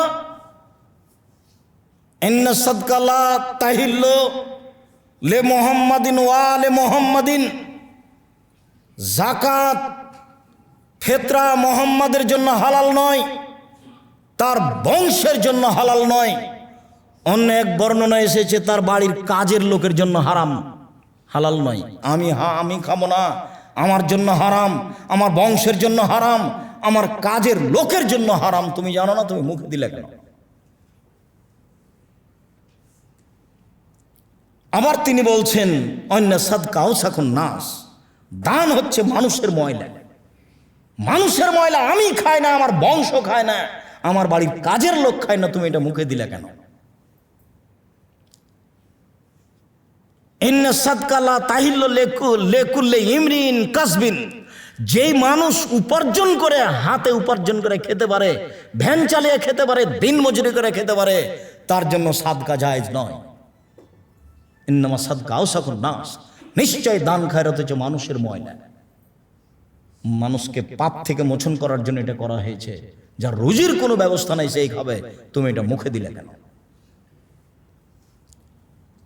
রাসূল সাল্লাল্লাহু আলাইহি সাল্লাম সন্দেহ থেকে নিজেকে কিভাবে বাঁচাতেন তার একটা বুখারী মুসলিম থেকে আপনাকে একটা দিক দেখালাম। আবু বকর সিদ্দিক রাদিয়াল্লাহু তাআলা আনহু সন্দেহ থেকে কিভাবে বাঁচতেন, মুখের ভিতরে আঙ্গুল ঢুকিয়ে দিলেন। আর আমার কাছে আর আপনার কাছে কই ভারী মনে হয় না? ভারী মনে হচ্ছে কি? নির্দ্বিধায় তো খেয়ে যাচ্ছি, বিবেচনাও করি না যে এটা খাওয়া যাবে কিনা। রাসূল সাল্লাল্লাহু আলাইহি সাল্লামের কাছে কেউ দান খায়রাত নিয়ে আসলে বলতেন, আলা হাজি হাদিয়া ওয়ালা সাদাকা, বলো তো এটা হাদিয়া না এটা সাদাকা? যদি বলা হতো হাদিয়া, তখন নিজে হাত বাড়িয়ে ওটা ধরে নিতেন, নিজে খেতেন, বন্ধু বান্ধবকে খাওয়ার দিতেন। আর যখন সাদকা বলতেন তখন যারা নিঃস্ব তাদেরকে বলতেন তোমরা খাও। হাদিয়া আর সাদকা দুটো এক নয়। হাদিয়া হচ্ছে আত্মীয়তা, বন্ধুত্ব বজায় রাখার জন্য। শুধু কুরবানির গোশত দিয়ে বন্ধুত্ব বজায় রাখতে হবে তা কথা নয়।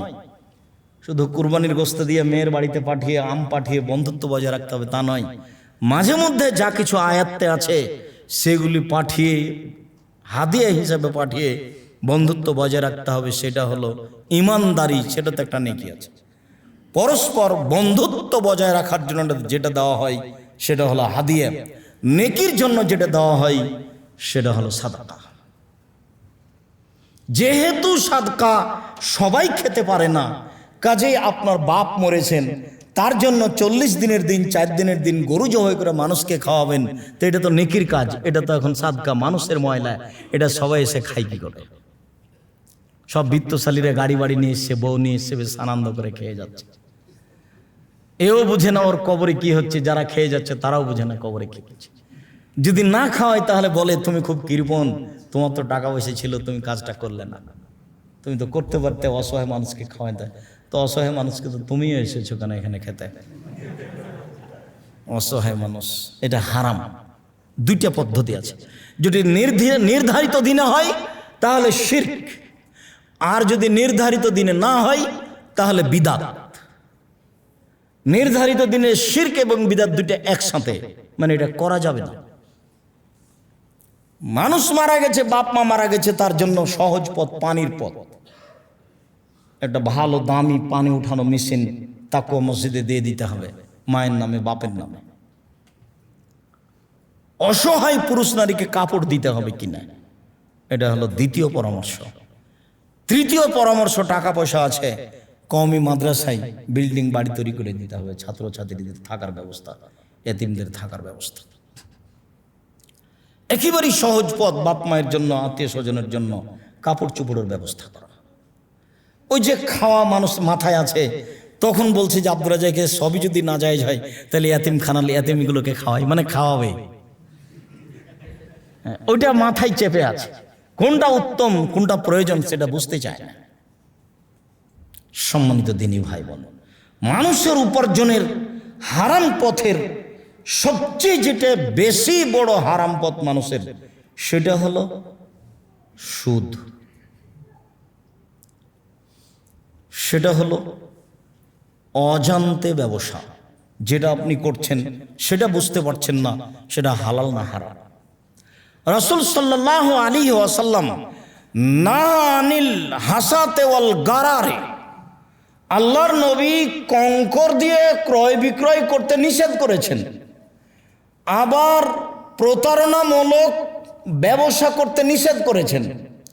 কঙ্কর দিয়া ব্যবসা ছিল এই যে হাতে আপনার একটা কলম আছে, দোকানে অনেক কাপড় আছে, আপনি কাপড় কিনতে এসেছেন। জাহেলিয়াতের যুগে প্রথা ছিল এই কলমটা ছুঁড়ে মারবেন দোকানের কাপড়ের উপরে, যেই কাপড়টার উপরে গিয়ে পড়বে সেটা নিতে হবে, পছন্দ হোক আর না হোক। এটা হলো কঙ্কর ছুঁড়ে, পাথর ছুঁড়ে ক্রয় বিক্রয়। রাসূল সাল্লাল্লাহু আলাইহি ওয়াসাল্লাম এটা নিষেধ করেছেন। তারপরে নিষেধ করেছেন যেখানে প্রতারণা আছে, যত ক্রয় বিক্রয়ে প্রতারণা আছে সব হারাম। ডাক্তার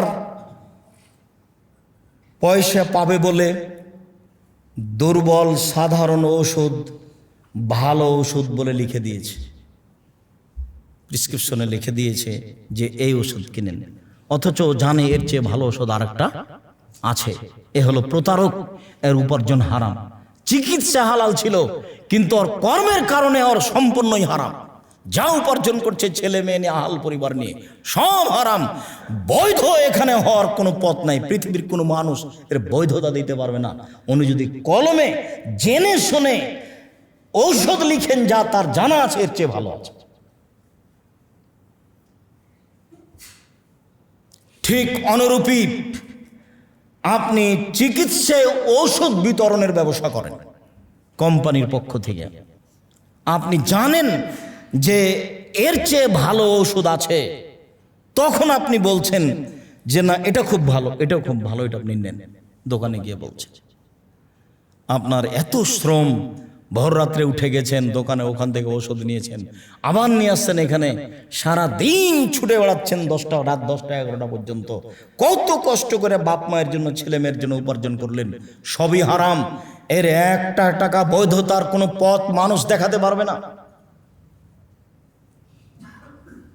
আপনি জানেন এর চেয়ে ভালো ওষুধ আছে, আপনি এটা ভালো বলে কেন বিক্রি দিলেন, এখানে ওখানে দিলেন কেন? এর নাম গারার, এর নাম প্রতারণা। আপনি জানেন যে এই কাপড়ের ভিতরে ক্ষতি আছে, কিন্তু ভিতরে একটু ছিঁড়া আছে, যদি প্রকাশ পাই তাহলে 200 টাকা কম হবে, তাই আপনি না বলে কাপড়টা বিক্রি করে দিলেন, গোটা ব্যবসাটাই হারাম। তার মানে আপনি প্রতারক। কেন আপনি এটা করতে গেলেন? আপনি একজন ছোট ব্যবসায়ী, বেগুন কিনেন, বিক্রি করেন, বড় বেগুনগুলি উপরে রেখেছেন, অথচ নিচে সব ছোট বেগুন আছে, দিয়ে আপনি একটা বিক্রি করলেন। নিজের জমি, নিজের পৈতৃক সম্পত্তি কষ্ট করে বেগুনের চাষ করেছেন, কিন্তু বেগুন কয়েকটা ভালো বস্তার মুখের উপরে রেখে বেশি দামে বিক্রি করলেন, এর নাম গারার। এমন বাক্য আল্লাহ রাসূল একটা বলেছেন যা কিয়ামত পর্যন্ত চলবে, যেখানে নিয়ে যাবেন সেটা ব্যবহার করা যাবে। এখানে একটা পুকুর, 100 টাকার টিকিট কেটে সারাদিন মাছ মারবেন। একটা মাছ যদি পাওয়া যায় তাহলে তার ওজন 10 কেজি, অনেক টাকা হবে।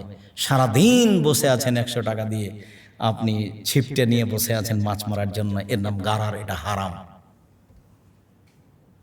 এই পুকুরে মাছ আছে, এই পুকুর মাছ সহ বিক্রি হচ্ছে, এর নাম গারার, এটা হারাম, এটা করা যাবে না। পুকুরে মাছ নাই, মাছ ছেড়ে ব্যবসা করবেন, তখন জায়েজ। বুঝাতে পারি না মনে হয়। রাসূল সাল্লাল্লাহু আলাইহি সাল্লাম বললেন, না আনিল হাসাত আন বাইল গারারে। রাসূল সাল্লাল্লাহু আলাইহি সাল্লাম আন বাইল হাসাত আন বাইল গারারে, কঙ্কর ছুঁড়ে ক্রয় বিক্রয়কে হারাম করলেন। ঠিক অনুরূপী প্রতারণামূলক যত ক্রয় বিক্রয় আছে সব হারাম। আপনি যে ওটাকে কি বলছেন, যেটাকে বলা হয় যে শেয়ারে ব্যবসা, বা আপনি কম্পিউটারে কি কি কেন যেন ব্যবসা করছেন, আপনি কি জানেন ওটা কি? সেটার বাজার মূল্য কি, সেটা জিনিস কি?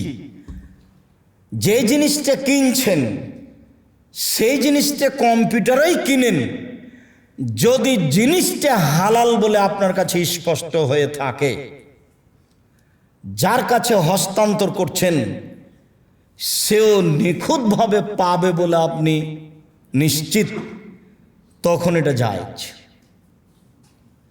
আপনার অধীনে না আসলেও কলমে কলমে আপনি বিক্রি করলেন, মুখে মুখে আপনি কিনলেন, বিক্রি করলেন, কিন্তু আপনি জানেন এটা কি।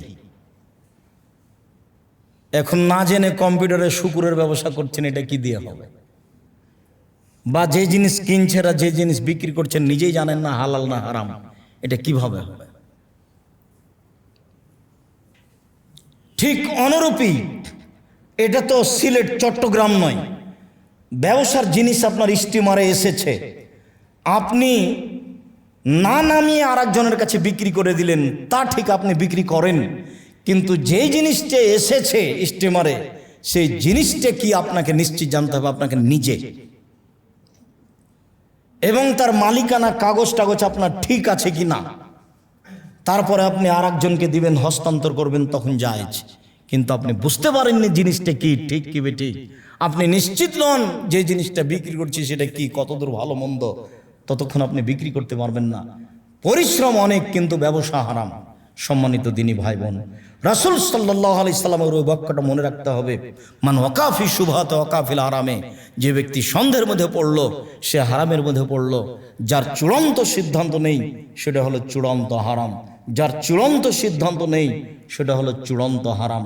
রাসূল সাল্লাল্লাহু আলাইহি সাল্লাম হারামের ব্যাপারে, উপার্জনে হারামের ব্যাপারে যেই বিষয়ে তিনি বেশি সতর্কতা অবলম্বন করেছেন সেটা হলো সুদ। এমনভাবে সুদের বিষয়টি জনসমাজে ছড়িয়ে যাবে যে মানুষ আঁচ করতে পারবে না যে কিভাবে আমি সুদের ভিতরে ঢুকে গেলাম। ধোঁয়ার মতো, বাতাসের মতো অজান্তেই মানুষের উপার্জনে ঢোকে যাবে সুদ। আমি যে কাপড়টা পরে আছি পাঞ্জাবি, এই কাপড়টা যেখানে ফ্যাক্টরি তৈরি হয়েছে সেখানে সুদের টাকা উঠিয়ে ফ্যাক্টরিটা তৈরি করেছে। যত বড় বড় ইন্ডাস্ট্রিজের মালিক আছে, ব্যবসায়ী, সবারই প্রায় লোন নিয়ে ব্যবসা। কেউ দুই একজনের কথা বলা যায় না, প্রায় মানুষই স্বয়ং সম্পন্ন হয়ে ব্যবসা করতে চায় না, ব্যাংক থেকে টাকা উঠিয়ে নিয়ে ব্যবসা করতে চায়। অথচ সেই দিন আপনাকে একটা কথা বলেছিলাম, খুব ভালোভাবে আপনার স্মরণ আছে বলে আমার মনে হয়, যে রাসূল সাল্লাল্লাহু আলাইহি সাল্লাম প্রত্যেক দিন সলাতে সালাম ফেরার পূর্বে একটা দোয়া পড়তেন, যার নাম দোয়ায়ে মাসুরা। তিনি বলতেন, আল্লাহুম্মা ইন্নী আউযু বিকা মিন আযাবি জাহান্নাম, হে আল্লাহ আমি তোমার কাছে জাহান্নাম থেকে বাঁচতে চাই। ওয়া আউযু বিকা মিন আযাবিল কবর, আমি তোমার কাছে কবরের শাস্তি থেকে বাঁচতে চাই। ওয়া আউযু বিকা মিন ফিতনাতিল মাসিহিদ দাজ্জাল, তোমার কাছে আমি দাজ্জালের ফিতনা থেকে বাঁচতে চাই। ওয়া আউযু বিকা মিনাল মা'সামাল মাগরাম, তোমার কাছে বাঁচতে চাই আমি বড় পাপ হতে, তোমার কাছে বাঁচতে চাই আমি ঋণ কর্য হতে, তোমার কাছে বাঁচতে চাই আমি বড় পাপ হতে, তোমার কাছে বাঁচতে চাই আমি ঋণ কর্য হতে। রাসূল সাল্লাল্লাহু আলাইহি সাল্লাম বলতেন সব সময়, আল্লাহুম্মা ইন্নী আউযু বিকা মিনাল বুখলি, আল্লাহ আমি তোমার কাছে আশ্রয় চাচ্ছি ঋণ কর্য হতে, আল্লাহ আমি তোমার কাছে আশ্রয় চাচ্ছি ঋণ কর্য হতে, আল্লাহ আমি তোমার কাছে আশ্রয় চাচ্ছি ঋণ কর্য হতে। ঋণ কর্য কি জিনিস যে রাসূল সাল্লাল্লাহু আলাইহি সাল্লাম দিন রাত তার থেকে বাঁচতে চাইতেন, আশ্রয় চাইতেন? ঋণ কর্য কি জিনিস যেটা থাকলে জানাজা হবে না? জানাজার সময়তে পূর্বে বলতে হবে যে আমার আব্বা মারা গেছেন, আপনাদের কোনো ঋণ লেনদেন আছে? যদি লেনদেন থাকে তাহলে জানাজা হবে না। আগে প্রস্তুতি নিতে হবে যে না আমি পরিশোধ করার জন্য প্রস্তুত আছি, তাহলে জানাজা হবে, তাছাড়া জানাজা হবে না। ঋণ কর্য থাকলে জানাজাই রাসূল সাল্লাল্লাহু আলাইহি সাল্লাম না করে দিয়েছেন। এই শোনো, এ লোকটা ঋণ আছে? জি না, জানাজা পড়িয়ে দিলেন। আর একটা, শোনো এর কি ঋণ আছে? জি। কেউ পরিশোধ করার আছে? আমি পরিশোধ করে দেব, জানাজা পড়িয়ে দিলেন। আর একটা জানাজা আসলো, এর ঋণ আছে? জি। কেউ পরিশোধ করার কেউ দাঁড়ালো না, তিনি বললেন তোমরা জানাজা করো, আমি চলে গেলাম। রাসূল সাল্লাল্লাহু আলাইহি সাল্লাম জানাজা করালেন না, যার ঋণ আছে তার জানাজাই নেই। অথচ ঋণ নিয়ে গাড়ি বাড়ি করলেন, ছেলে মেয়ে ভোগ করবে, আপনি কবরে চলে গেলেন। কোন বুদ্ধি? ব্যাংকে চাকরি করলেই টাকা দিবে, সেই টাকা দিয়ে সুখে বাড়ি করবেন খুশিতে। এই হিসাব কেন, এত কেন উল্টা হিসাব?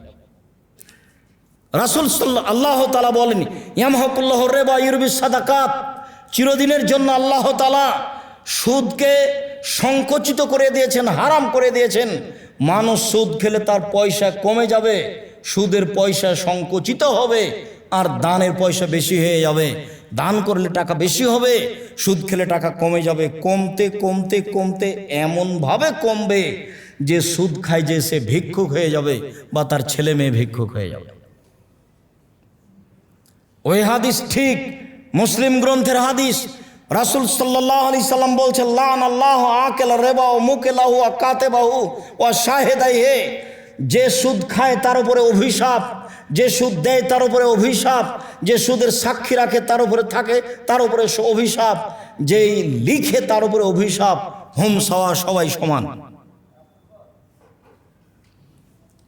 জাবের রাদিয়াল্লাহু তাআলা আনহু বলেন, রাসূল সাল্লাল্লাহু আলাইহি ওয়াসাল্লাম বলেছেন, মায়াকুল দিরহাম ওয়া রিবা ওয়া ইয়ালাম আসাদ্দু মিন সিত্তাতি ওয়া সালাসিনা জিনিয়া, কেউ যদি জেনে শুনে 1 টাকা সুদ খায়, 36 বার জেনা করে যত পাপ হবে, 1 টাকা সুদ খেলে তার চেয়ে বেশি পাপ। সুদের পাপটাকে জেনার সাথে নিয়ে গেছে। আমরা তো অনুবাদক, আমাদের তো কিছু করার নেই। মহাপাপ তো এর আগেও আছে অনেক। 1 নম্বর মহাপাপ হলো শিরক করা, জেনার সাথে উল্লেখ করেননি। 2 নম্বর মহাপাপ হলো বাপ মাকে গালি দেওয়া, জেনার সাথে উল্লেখ করেননি। 3 নম্বর মহাপাপ হলো মিথ্যা সাক্ষী দেওয়া, জেনার সাথে উল্লেখ করেননি। 4 নম্বর মহাপাপ হলো আকলু মালিল ইয়তিম, এতিমের অর্থ সম্পদ খেয়ে নেওয়া, জেনার সাথে উল্লেখ করেননি। 5 নম্বর মহাপাপ হলো আকলু রিবা, সুদ খাওয়া। এইটাকে তিনি জেনার সাথে উল্লেখ করছেন। ভাষাও খুব কঠিন, অথচ এর আগে 3-4টা বড় বড় পাপ আছে। অন্য হাদিসে এসেছে সন্তান হত্যা করা সিরিয়ালে 3 নম্বর মহাপাপ, সেটাকে জেনার সাথে উল্লেখ করেননি। কিন্তু সুদকে তিনি জেনার সাথে উল্লেখ করছেন এভাবে যে কেউ যদি জেনে শুনে 1 টাকা সুদ খায়, 36 বার জেনা করে যত পাপ হবে, 1 টাকা সুদ খেলে তার চেয়ে বেশি পাপ হবে। তিনি বলেন, আর রেবা সাবুনা জুজান আইসা রহেন করো জুলুম্মাহু, সুদের পাপের 70টি ভাগ রয়েছে, বড় ভাগ হলো মার সাথে জেনা করলে যেমন পাপ হয়। একটি লম্বা হাদিস সংক্ষিপ্তভাবে অনুবাদ করে একটা পর্যায়ে সুদের আপনাকে দেখানোর চেষ্টা করি। সমর ইবনে জুনদুব রাদিয়াল্লাহু তাআলা আনহু বলেন, রাসূল সাল্লাল্লাহু আলাইহি সাল্লামের নীতি ছিল এজা সাল্লা সালাতাল ফজর, যখন তিনি ফজরের সালাত আদায় করতেন তখন আমাদের মুখামুখি হয়ে বলতেন, হাল রাহাদু মিনকুম আর-রুয়া, গত রাতে তোমাদের কেউ কোনো স্বপ্নে কিছু দেখেছে কি? ফাইন রাহাদুন কাসাহা, যদি আমাদের কেউ কোনো স্বপ্ন দেখত তাহলে বলে দিত, আল্লাহর নবী আমি এই স্বপ্ন দেখেছি। ফায়াকুলু মাশাআল্লাহ তাআলা, তখন আল্লাহর নবী উত্তরে বলতেন, হ্যাঁ তোমার স্বপ্নের তাবির হলো এই, তোমার স্বপ্নের তাবির হলো এই, তোমার স্বপ্নের তাবির হলো এই, এইভাবে তিনি বলতেন। ফাকালা, একদা তিনি বললেন, হালরা আহাদুক মালাতা রুয়ান, গত রাত্রে তোমরা কেউ কিছু স্বপ্নে দেখেছো? কুলনা লা, আমরা বললাম জি না আল্লাহর নবী, গত রাতে আমরা স্বপ্নে কিছু দেখিনি। কালা, তখন তিনি বলছেন, ইন্নী রাইতু লাইলাতা রাজুলাইন, শোনো আমি গত রাতের দুইজন লোককে স্বপ্নে দেখেছি। এবার আল্লাহ রাসূল নিজে বলছেন নিজের স্বপ্নের কথা।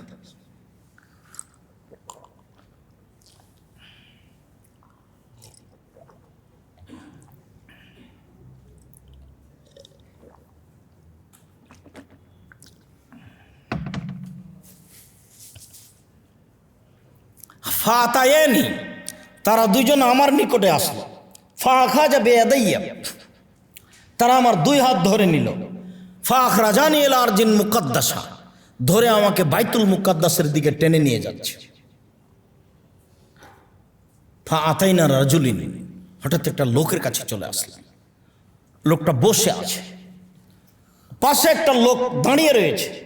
ও ফিয়াদিহি কাল্লুমিন মিন হাদিদিন, যে লোকটা পাশে দাঁড়িয়ে আছে তার হাতে একটা লোহা বাঁকার লাঠি রয়েছে। ইদখুলু ফি সিদকিহি, লাঠিটা তার মুখের ডান দিক দিয়ে ঢুকিয়ে দিচ্ছে। ফাইশুক্কহু, ঢুকিয়ে পুরো ডানকে চিরে ফেলছে। ফায়াফালু বিসিদকিহিল আখার, লাঠিটা বের করে নিয়ে বাম দিকে লাগাচ্ছে, বাম দিক চিরে ফেলছে। ফায়াউদু, ফের লাঠিটা ঘুরিয়ে ডান দিকে নিয়ে আসছে, বাম দিক আবার ঠিক হয়ে যাচ্ছে, আবার লাঠিটা ঢুকিয়ে চিরে ফেলছে। আমি বললাম মাহাজা, একই দৃশ্য। কালা, তারা দুইজন বললেন, ইনতালেক, চলতে থাকেন। আমি আর কিছু না বলে চলতে থাকলাম।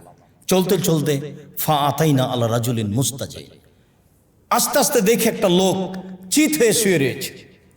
ও রাজুল কায়েমুন বিয়াদিহি শাখরা, একটা লোক পাশে দাঁড়িয়ে আছে, তার হাতে একটা পাথর রয়েছে। এসদা কবির আসাউ, পাথর দিয়ে তার মাথাটাকে ভেঙে চৌচির করে দিচ্ছে।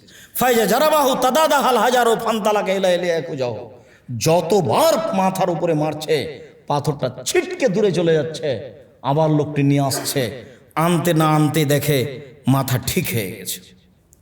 ফাকুল তো মাহাজা, আমি বললাম একই দৃশ্য। কালা, তারা দুইজন বললেন, ইনতালেক, চলতে থাকেন। আমি কিছু না বলে চলতেই থাকলাম।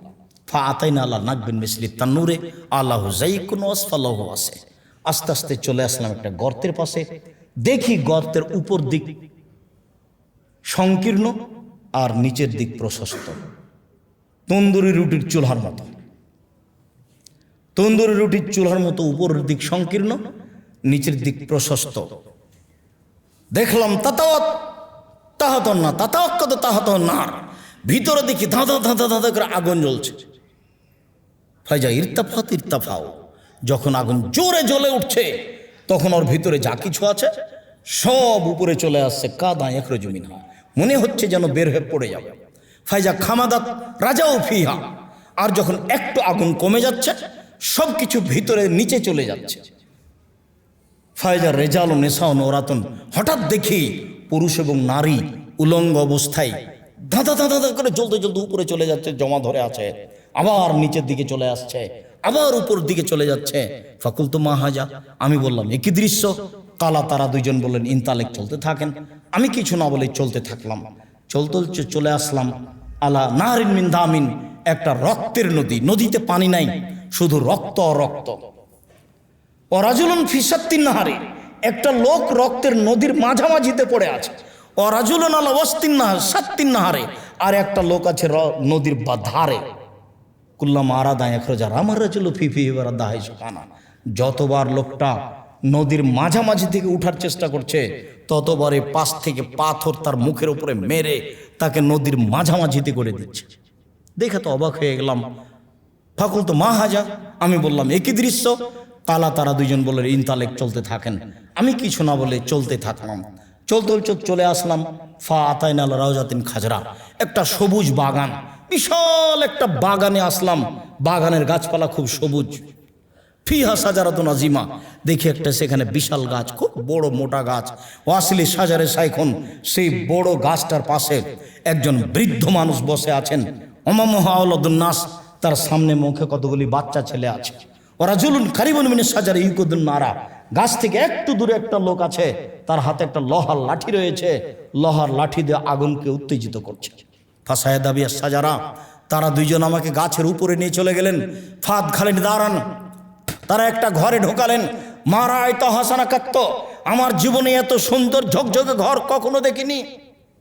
আল্লাহ নবী বলছেন এত সুন্দর উন্নত মানের ঘর আমি কখনো দেখিনি। দেখি ফিহে শাবুন ও শেখুন ও শিবিয়ান ও নিশা, সে ঘরের ভিতরে আছে যুবক, সে ঘরের ভিতরে আছে যুবতী, সে ঘরের ভিতরে আছে বৃদ্ধ মানুষ, সে ঘরের ভিতরে আছে বাচ্চা কাচ্চা সব। ফা আখরাজানি, তারা দুইজন আমাকে ঘর থেকে বের করে নিলেন। ফাসায় দাবিয়া সাজারা, আরো উপর দিকে নিয়ে চলে গেলেন। পদ খালি দাঁড়ান, আর একটা ঘরে ঢুকিয়ে দিলেন। হে আহসান আফজল মিনহা, এই পরের ঘরটি আগের ঘরের চেয়ে কত সুন্দর তা আমি বিবরণ দিতে পারবো না। প্রথম ঘরটাই ছিল আমার কাছে অবাক। আবার ওখান থেকে বের করে এটাতে ঢোকালেন, এইটা আরো অবাক। ফিহে শেখ, তাতে দেখি বৃদ্ধ মানুষ আর যুবক মানুষ আছে। এখানে কোনো মহিলা নেই, এখানে কোনো বাচ্চা মানুষ নেই। ফাকুলতুল্লাহমা, আমি তাদের দুইজনকে বললাম আখবেরিনি আম্মার আয়তুল্লাহ লাতা, তোমরা দুইজন আমাকে বলে দাও তো এতক্ষণ পর্যন্ত কি দেখলাম। কালা নাম, তারা দুজন বললে হ্যাঁ, আপনাকে সব কিছু বলে দেব যা কিছু দেখলেন। প্রথম থেকে শুরু করি। ওই যে আপনি দেখলেন একটা লোকের মুখের ভিতরে লোহার বাঁকা লাঠি ঢুকিয়ে মুখ চিরে ফেলা হচ্ছে। ফারাজুলুন কাযযাব, ও মিথ্যা কথা বলতো। কিয়ামত পর্যন্ত তার সাথে এইভাবে আচরণ করা হবে, তাকে শাস্তি দেওয়া হবে। এটা হলো মিথ্যা কথার ফলাফল। আমাদের কাছে মিথ্যা কথা কিন্তু ভারী নয়, এমনিতেই মিথ্যা বলি। রাসূল সাল্লাল্লাহু আলাইহি ওয়াসাল্লাম বলছেন কেউ যদি মিথ্যে কথা ছেড়ে দেয় মজাক করে হলেও, আমি মুহাম্মদ সাল্লাল্লাহু আলাইহি সাল্লাম তাকে জান্নাতে একটা ঘর নিয়ে দেব। এ কথা তিনি নিজে বলছেন। কেউ যদি তর্ক ছেড়ে দেয়, ওয়াইন কানা মুহিক্কান, সত্য হলেও, আব্দুর রাজ্জাক সাহেব এটা বলেছেন, আরে না এটা বলেছেন, আরে না এটা বলেছেন, তর্ক সত্যও যদি হয় তবুও যদি তর্ক ছেড়ে দেয়, তর্ক না করে, আমি মুহাম্মদ সাল্লাল্লাহু আলাইহি সাল্লাম তাকে জান্নাতের মাঝামাঝিতে একটা ঘর নিয়ে দেব। আর মান আহসানা খলকান, কেউ যদি চরিত্র ভালো করে, আমি মুহাম্মদ সাল্লাল্লাহু আলাইহি সাল্লাম তাকে জান্নাতুল ফেরদাউস নিয়ে দেব। একসাথে তিনটা কথা বললেন। এক, মজাক করে হলেও যদি মিথ্যা কথা না বলে আমি তাকে জান্নাতে ঘর নিয়ে দিব। দুই, সত্য হলেও যদি তর্ক না করে আমি তাকে জান্নাতের মাঝামাঝিতে একটা ঘর নিয়ে দিব। তিন, আচরণ চালচলন যদি ভালো করে তাহলে আমি তাকে জান্নাতুল ফেরদাউস নিয়ে দিব। একটা বই আছে উপদেশ, সে বইয়ের একটা গল্প আছে সত্য মিথ্যা। গল্পের নাম কি, লেখার নাম কি, সেই চ্যাপ্টার নাম সত্য মিথ্যা। দেখেন এই হাদিসটা আছে, সত্য মিথ্যা আলোচনায় তিন শ্রেণীর মানুষের ব্যাপারে বলছেন। তার এক শ্রেণীর মানুষ হচ্ছে মজাক করে হলে মিথ্যা ছেড়ে দিল। যারা মিথ্যা কথা বলছে তাদের সাথে এরূপ আচরণ করা হবে বিচারের দিন পর্যন্ত। মুখের ডান দিক দিয়ে বাঁকা লোহার লাঠি ঢুকে চিরে ফেলা হবে, আবার বাম দিক দিয়ে চিরে ফেলা হবে। মিথ্যার আশ্রয় নিতে হবে না, যা হবে হবে। দুই, ওই যে দেখলেন একটা লোক চিত হয়ে শুয়ে রয়েছে, আর পাশে একজন দাঁড়িয়ে আছে, পাথর দিয়ে তার মাথাকে ভেঙে চৌচির করে দেওয়া হচ্ছে। ফারাজুলুন আলেম, উনি হচ্ছেন মাওলানা মানুষ, জানা অনুপাতে আমল করতেন না, কোরআন তেলাওয়াত করতেন না, জানা অনুপাতে আমল করতেন না, যার কারণে এই শাস্তি হচ্ছে। প্রায় আলেমই এমন, প্রায় বক্তৃতার জগতে এসে আরো বিপদে পড়েছে, কুলখানি চেহালাম করে আরো বিপদে পড়েছে। কিভাবে ওস্তাদ বলে দিয়েছে যে 8-10টা ছেলে নিয়ে যাও, খাওয়া দাওয়া করবে মানুষের বাড়িতে, টাকা পয়সা দিবে, খাওয়ারও ভালো হবে, আর তুমি কোরআন বক্সে দিও। মরা মানুষের নামে কোরআন বক্সে দিল, হলো কি না হলো তো কিছু বুঝতে পারল না, বিশ্বাস দিয়ে চলছে ধর্ম। এই হুজুর জানা অনুযায়ী আমল করতেন না, যার কারণে তার মাথা ফাটিয়ে দেওয়া হচ্ছে। হাদিস বুখারী মুসলিম, ফিরে আসার কোনো সুযোগ নেই। ওই যে বলেছি, আম গাছে জাম ধরতে পারে, ধরে না, অমাবস্যার রাতে চাঁদ উঠতে পারে, উঠে না, সুঁয়ের ছিদ্র দিয়ে লাঙ্গলের ফাল ঢুকতে পারে, ঢোকে না, সুঁয়ের ছিদ্র দিয়ে লাঙ্গলের ফাল ঢুকে যেতে পারে, অসম্ভব হয়ে যেতে পারে। অমাবস্যার রাতে চাঁদ উঠে যেতে পারে, অসম্ভব হয়ে যেতে পারে। আম গাছে জাম ধরে যেতে পারে, অসম্ভব হয়ে যেতে পারে। কিন্তু যে কথা বললাম এতে সন্দেহ আছে বলে কিয়ামত পর্যন্ত চেষ্টা করলে সরে ঢোকানো যাবে না, তার নাম বুখারী মুসলিম। হুজুর বুঝতে পারেননি নিজের বিষয়টি, তার জন্য কত জটিল। এরপরে যে আপনি দেখলেন একটা ওই চুলার মধ্যে আগুন জ্বলছে, নারী পুরুষ উলঙ্গ অবস্থায় জমা ধরে জ্বলছে, এ হচ্ছে ব্যভিচার। তারপরে যে আপনি দেখলেন রক্তের নদীতে একটা লোক পড়ে আছে, এ হচ্ছে সুদখোর। আমরা আলোচনার শেষের দিকে চলে এসেছি। এই বাক্যটা হচ্ছে আলোচনার সাথে সম্পৃক্ত, যে রক্তের নদীতে পড়ে আছে একে সুদখোর। তাহলে যে সুদ খায় তার হাতে হাতে বিচার হবে না, শেষে বিচার হবে। যতক্ষণ পর্যন্ত বিচার না হচ্ছে ততক্ষণ পর্যন্ত এইভাবে তাকে রক্তের নদীতে ফেলে দিয়ে শাস্তি দেওয়া হবে। এরপরে সবুজ বাগান, এটা জান্নাত, বিশাল একটা গাছ, সেই গাছের পাশে বসে আছেন ইব্রাহিম আলাইহিস সালাম। একজন বৃদ্ধ মানুষ গাছের পাশে বসে আছেন, ইনি হচ্ছেন ইব্রাহিম আলাইহিস সালাম। আর তার সামনে যে বাচ্চা ছেলেগুলি আছে, এগুলি হচ্ছে মানুষের ছেলে, যার কারণে অমুসলিমের ছেলে মেয়েও যদি বাল্য অবস্থায় মারা যায় সে জান্নাতে যাবে, তার প্রমাণে এই বুখারী মুসলিমের হাদিস পেশ করা হয়েছে। তারপর আপনার ডান হাত, প্রথম যে ঘরটাতে ঢুকলেন সে ঘরটা হচ্ছে সাধারণ মোমিন পুরুষ নারীর ঘর। আর এখনই যে ঘরটা থেকে বের হলেন পরে, এটা হলো শহীদদের ঘর। আমি বলি আমি হচ্ছে জিবরাইল, আর আপনার বাম হাত ধরে আছেন ইনি হচ্ছেন মিকাইল। আমরা দুইজন জিবরাইল আর মিকাইল। আপনি একটু মাথাটা উপর দিকে করেন, ফারাফাতুরা আসি, আমি মাথাটা উপর দিকে করলাম, ফাইজা মিসলুজুল্লাহ, দেখি একটা ছায়ার মতো, কালা ঝাঁকা মানজিলাকা, উপরে দেখতেই ছায়ার মতো দেখতেই তারা দুইজন আমাকে বলছে এটা আপনার জান্নাত, এটা আপনার ঘর। তখন আমি বললাম দানিয়াত খোলো মানজিলি, তাহলে তোমরা দুইজন ছেড়ে দাও, আমি ঘরে ঢুকে যাই। আমি এই কথা বললাম, তখন কালা তারা দুইজন মানে লা বাকি এলাকা উমরন, জি না এখন নয়, আপনার বয়স এখনো বাকি আছে। এই যে ইস্তাকমাল তাহু আতাইতা মানজিলাকা, যখন আপনার বয়স শেষ হয়ে যাবে তখন আপনি এখানে চলে আসবেন। বুখারী। এই লম্বা সময় ধরে সংক্ষিপ্তভাবে যে অনুবাদ করছিলাম সেটা একটা বুখারীর হাদিস, আর আলোচনার সাথে সম্পৃক্ত ছিল ওই যে রক্তের নদীতে পড়ে আছে। মানুষ উপার্জন হিসাবে হারাম উপার্জন করতে গিয়ে সবচেয়ে যেখানে বিপদগ্রস্ত সেটা হলো সুদ।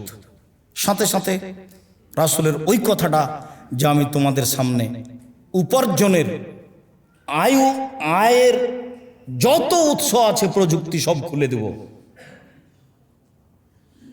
পৃথিবী তোমাদের ধ্বংস করে দেবে, উপার্জন পন্থা তোমাদের ধ্বংস করে দেবে, যা এখন দেখতে পাচ্ছেন। সম্মানিত দিনী ভাই বোন, আশা যে আমরা হালাল রুজির বিষয়টি সংক্ষিপ্ত করে হলেও কিছু বুঝতে পেরেছি, আর রুজি কিভাবে খেতে হবে সেটা আগামীকালকে জুমার টাইমে হবে ইনশাআল্লাহ। আর এখন যেহেতু আব্দুল্লাহ চলে এসেছে, আমরাও অপেক্ষায় আছি তার বক্তব্য শোনার জন্য। তো আমরা দোয়া করি, আশা রাখি আল্লাহ যেন তাকে তার বিষয়ের উপরে সুন্দরভাবে কথা বলার তৌফিক দান করে, আর আমরা যেন এই বক্তব্যের সাথে সাথে তার বক্তব্যে উপকৃত হতে পারি। তার জন্য, তাদের জন্য, তার ভাইদের জন্য আন্তরিকভাবে দোয়া করি, আল্লাহ যেন তাদের খিদমতকে কবুল করেন,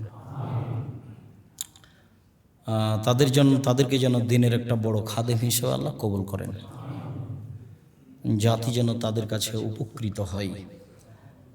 তাদের জন্য দিনী ভাই বোন সবাইকে দোয়া করার অনুরোধ রেখে, আমাদের আলোচনা মেনে চলার অনুরোধ রেখে মুখপত্র পত্রিকার কথা বলছি। আমার মনে বড় স্বাদ, এদেশের মাটিতে একটা উন্নত মানের প্রতিষ্ঠান গড়ব ইনশাল্লাহ, সেটাই জামিয়া সালাফিয়া। আমার মনে বড় স্বাদ, এদেশের মাটিতে একটা উন্নত মানের পত্রিকা বের করব ইনশাল্লাহ, সেটাই মাসিক আল ইতেসাম পত্রিকা, যাতে 50টা প্রশ্নের উত্তর আছে, যার মুফতি আছে 10 জন। এনারা সবাই প্রতি মাসে বসে, তারপর ফতোয়াগুলি বের হয়। আমি আশা করি যে মাসিক আল ইতেসামের পত্রিকার প্রশ্নের উত্তর সবচেয়ে বেশি গুরুত্ব রাখে। প্রতি মাসে বড় বড় আলেমরা বসে এই ফতোয়াগুলি লিখেন, বের করেন। এই জন্য আমি আমার নিজের ব্যক্তিগত বইয়ের কথা যা না বলি, তার চেয়ে বেশি আমি মাসিক আল ইতেসাম পত্রিকার কথা বলি, যে আমাদের বইগুলি ব্যক্তিগত ব্যাপার আর মাসিক আল ইতেসাম পত্রিকা সমষ্টিগত ব্যাপার। আর জামিয়া সালাফের মুখপত্র পত্রিকা মাসিক আল ইতেসাম পত্রিকা। সারা দেশের বিদেশের যত দিনী ভাই বোন বাঙালি আছেন, সবার নিকটে আমি আব্দুর রাজ্জাক বিন ইউসুফ জোরালোভাবে অনুরোধ, দাবি জানাচ্ছি যে আপনারা মাসিক আল ইতেসাম পত্রিকা পড়েন। আপনি 20 টাকা দিয়ে কিনে, 25 টাকা দিয়ে কিনে কতটুকু উপকৃত করতে পারছেন এটা আপনি বুঝতে পারবেন না, ওটা আমি বুঝতে পারছি। এর পিছনে ব্যয়বহুল খরচ আছে। জামিয়া সালাফের পিছনে অধীনে যেসবগুলো সংক্ষিপ্ত চলে, তার চলে মাসিক আল ইতেসাম পত্রিকা। জামিয়া সালাফের অধীনে চলে অনলাইন আল ইতেসাম টিভি, যাতে বিষয়ভিত্তিক আলোচনা রয়েছে, প্রশ্নের উত্তর রয়েছে। জামিয়া সালাফের অধীনে আছে এতিম, 200 জন এতিম আছে। জামিয়া সালাফের অধীনে আছে 500 জন অসহায় ছেলে মেয়ে, যাদের বাপ মা আছে কিন্তু খরচ বহন করতে পারে না। জামিয়া সালাফের অধীনে আছে বিশাল বড় বড় 2টি প্রতিষ্ঠান, যাতে ছেলে মেয়ে আছে প্রায় 3850 জন, শিক্ষক শিক্ষিকা 167 জন। প্রতি মাসে বেতন লাগে প্রায় 20 লক্ষ। 3 মাস থেকে আপনারা নিজেরা পূর্ণ বেতন বহন করছেন। প্রতিষ্ঠান বন্ধ থাকার কারণে ছেলে মেয়ের পক্ষ থেকে যেটুকু আপনারা পান সেটুকু পাচ্ছেন না, ফলে আপনাদেরকে প্রতিষ্ঠান থেকে বেতন দিয়ে আসতে হচ্ছে 3-4 মাস থেকে। দোয়া করতে হবে আল্লাহ যেন করোনার দেশ থেকে সরিয়ে দেয়, যেন করোনার মতো একটা কিছু বালা মুসিবত দিয়ে আমাদের শিক্ষা প্রতিষ্ঠান সহ আরও যত ব্যবসা বাণিজ্য আছে সব ক্ষতিগ্রস্ত হবে। এটা যেন না হয়, আল্লাহ এটা যেন দূর করে দেয়। সাথে সাথে জামিয়া সালাফের অধীনে আছে আপনার ফ্রি অক্সিজেন বিতরণের ব্যবস্থা। প্রায় দেশের কয়েকটা জেলাতে রয়েছে, দেশব্যাপী আমাদের পরিকল্পনা রয়েছে সময় সাপেক্ষে। জামিয়া সালাফের অধীনে আছে আপনাদের অসহায় মানুষের পিছনে দাঁড়ানো ত্রাণ ব্যবস্থা, সেটা রোহিঙ্গা হোক আর সেটা বন্যার্তদের হোক, সেটাই যেটাই হোক। সাথে সাথে জামিয়া সালাফের উপস্থিত পরিকল্পনা আপনারা জানেন, সময় সাপেক্ষে বিস্তারিত বলবো। আজকের মতো এই পর্যন্ত বলে সকল দিনী ভাই বোনকে মাসিক আল ইতেসাম পত্রিকা নেওয়ার অনুরোধ জানিয়ে, আবদুল্লাহর বই তো আছে মিন্নাতুল বারি, বুখারীর ব্যতিক্রম ব্যাখ্যা এবং রিজিক অন্যান্য বইগুলি সংগ্রহ করার অনুরোধ জানিয়ে আমার পক্ষ থেকে আপাতত কথা এখানেই শেষ করছি। আপনারা যারা আছেন বাহিরে ভিতরে সবাই উপস্থিত থেকে অতীব গুরুত্বপূর্ণ কথা শুনবেন বলে আশাবাদী। এ আশা ব্যক্ত করে আমাদের আলোচনা মেনে চলার অনুরোধ জানিয়ে আবদুল্লাহর গুরুত্বপূর্ণ আলোচনা শোনার অনুরোধ জানিয়ে আপাতত আমার কথা এখানে শেষ করলাম। সুবহানাকা আল্লাহুম্মা ওয়া বিহামদিকা আশহাদু আল্লা ইলাহা ইল্লা আনতা আস্তাগফিরুকা ওয়া আতুবু ইলাইক। আসসালামু আলাইকুম।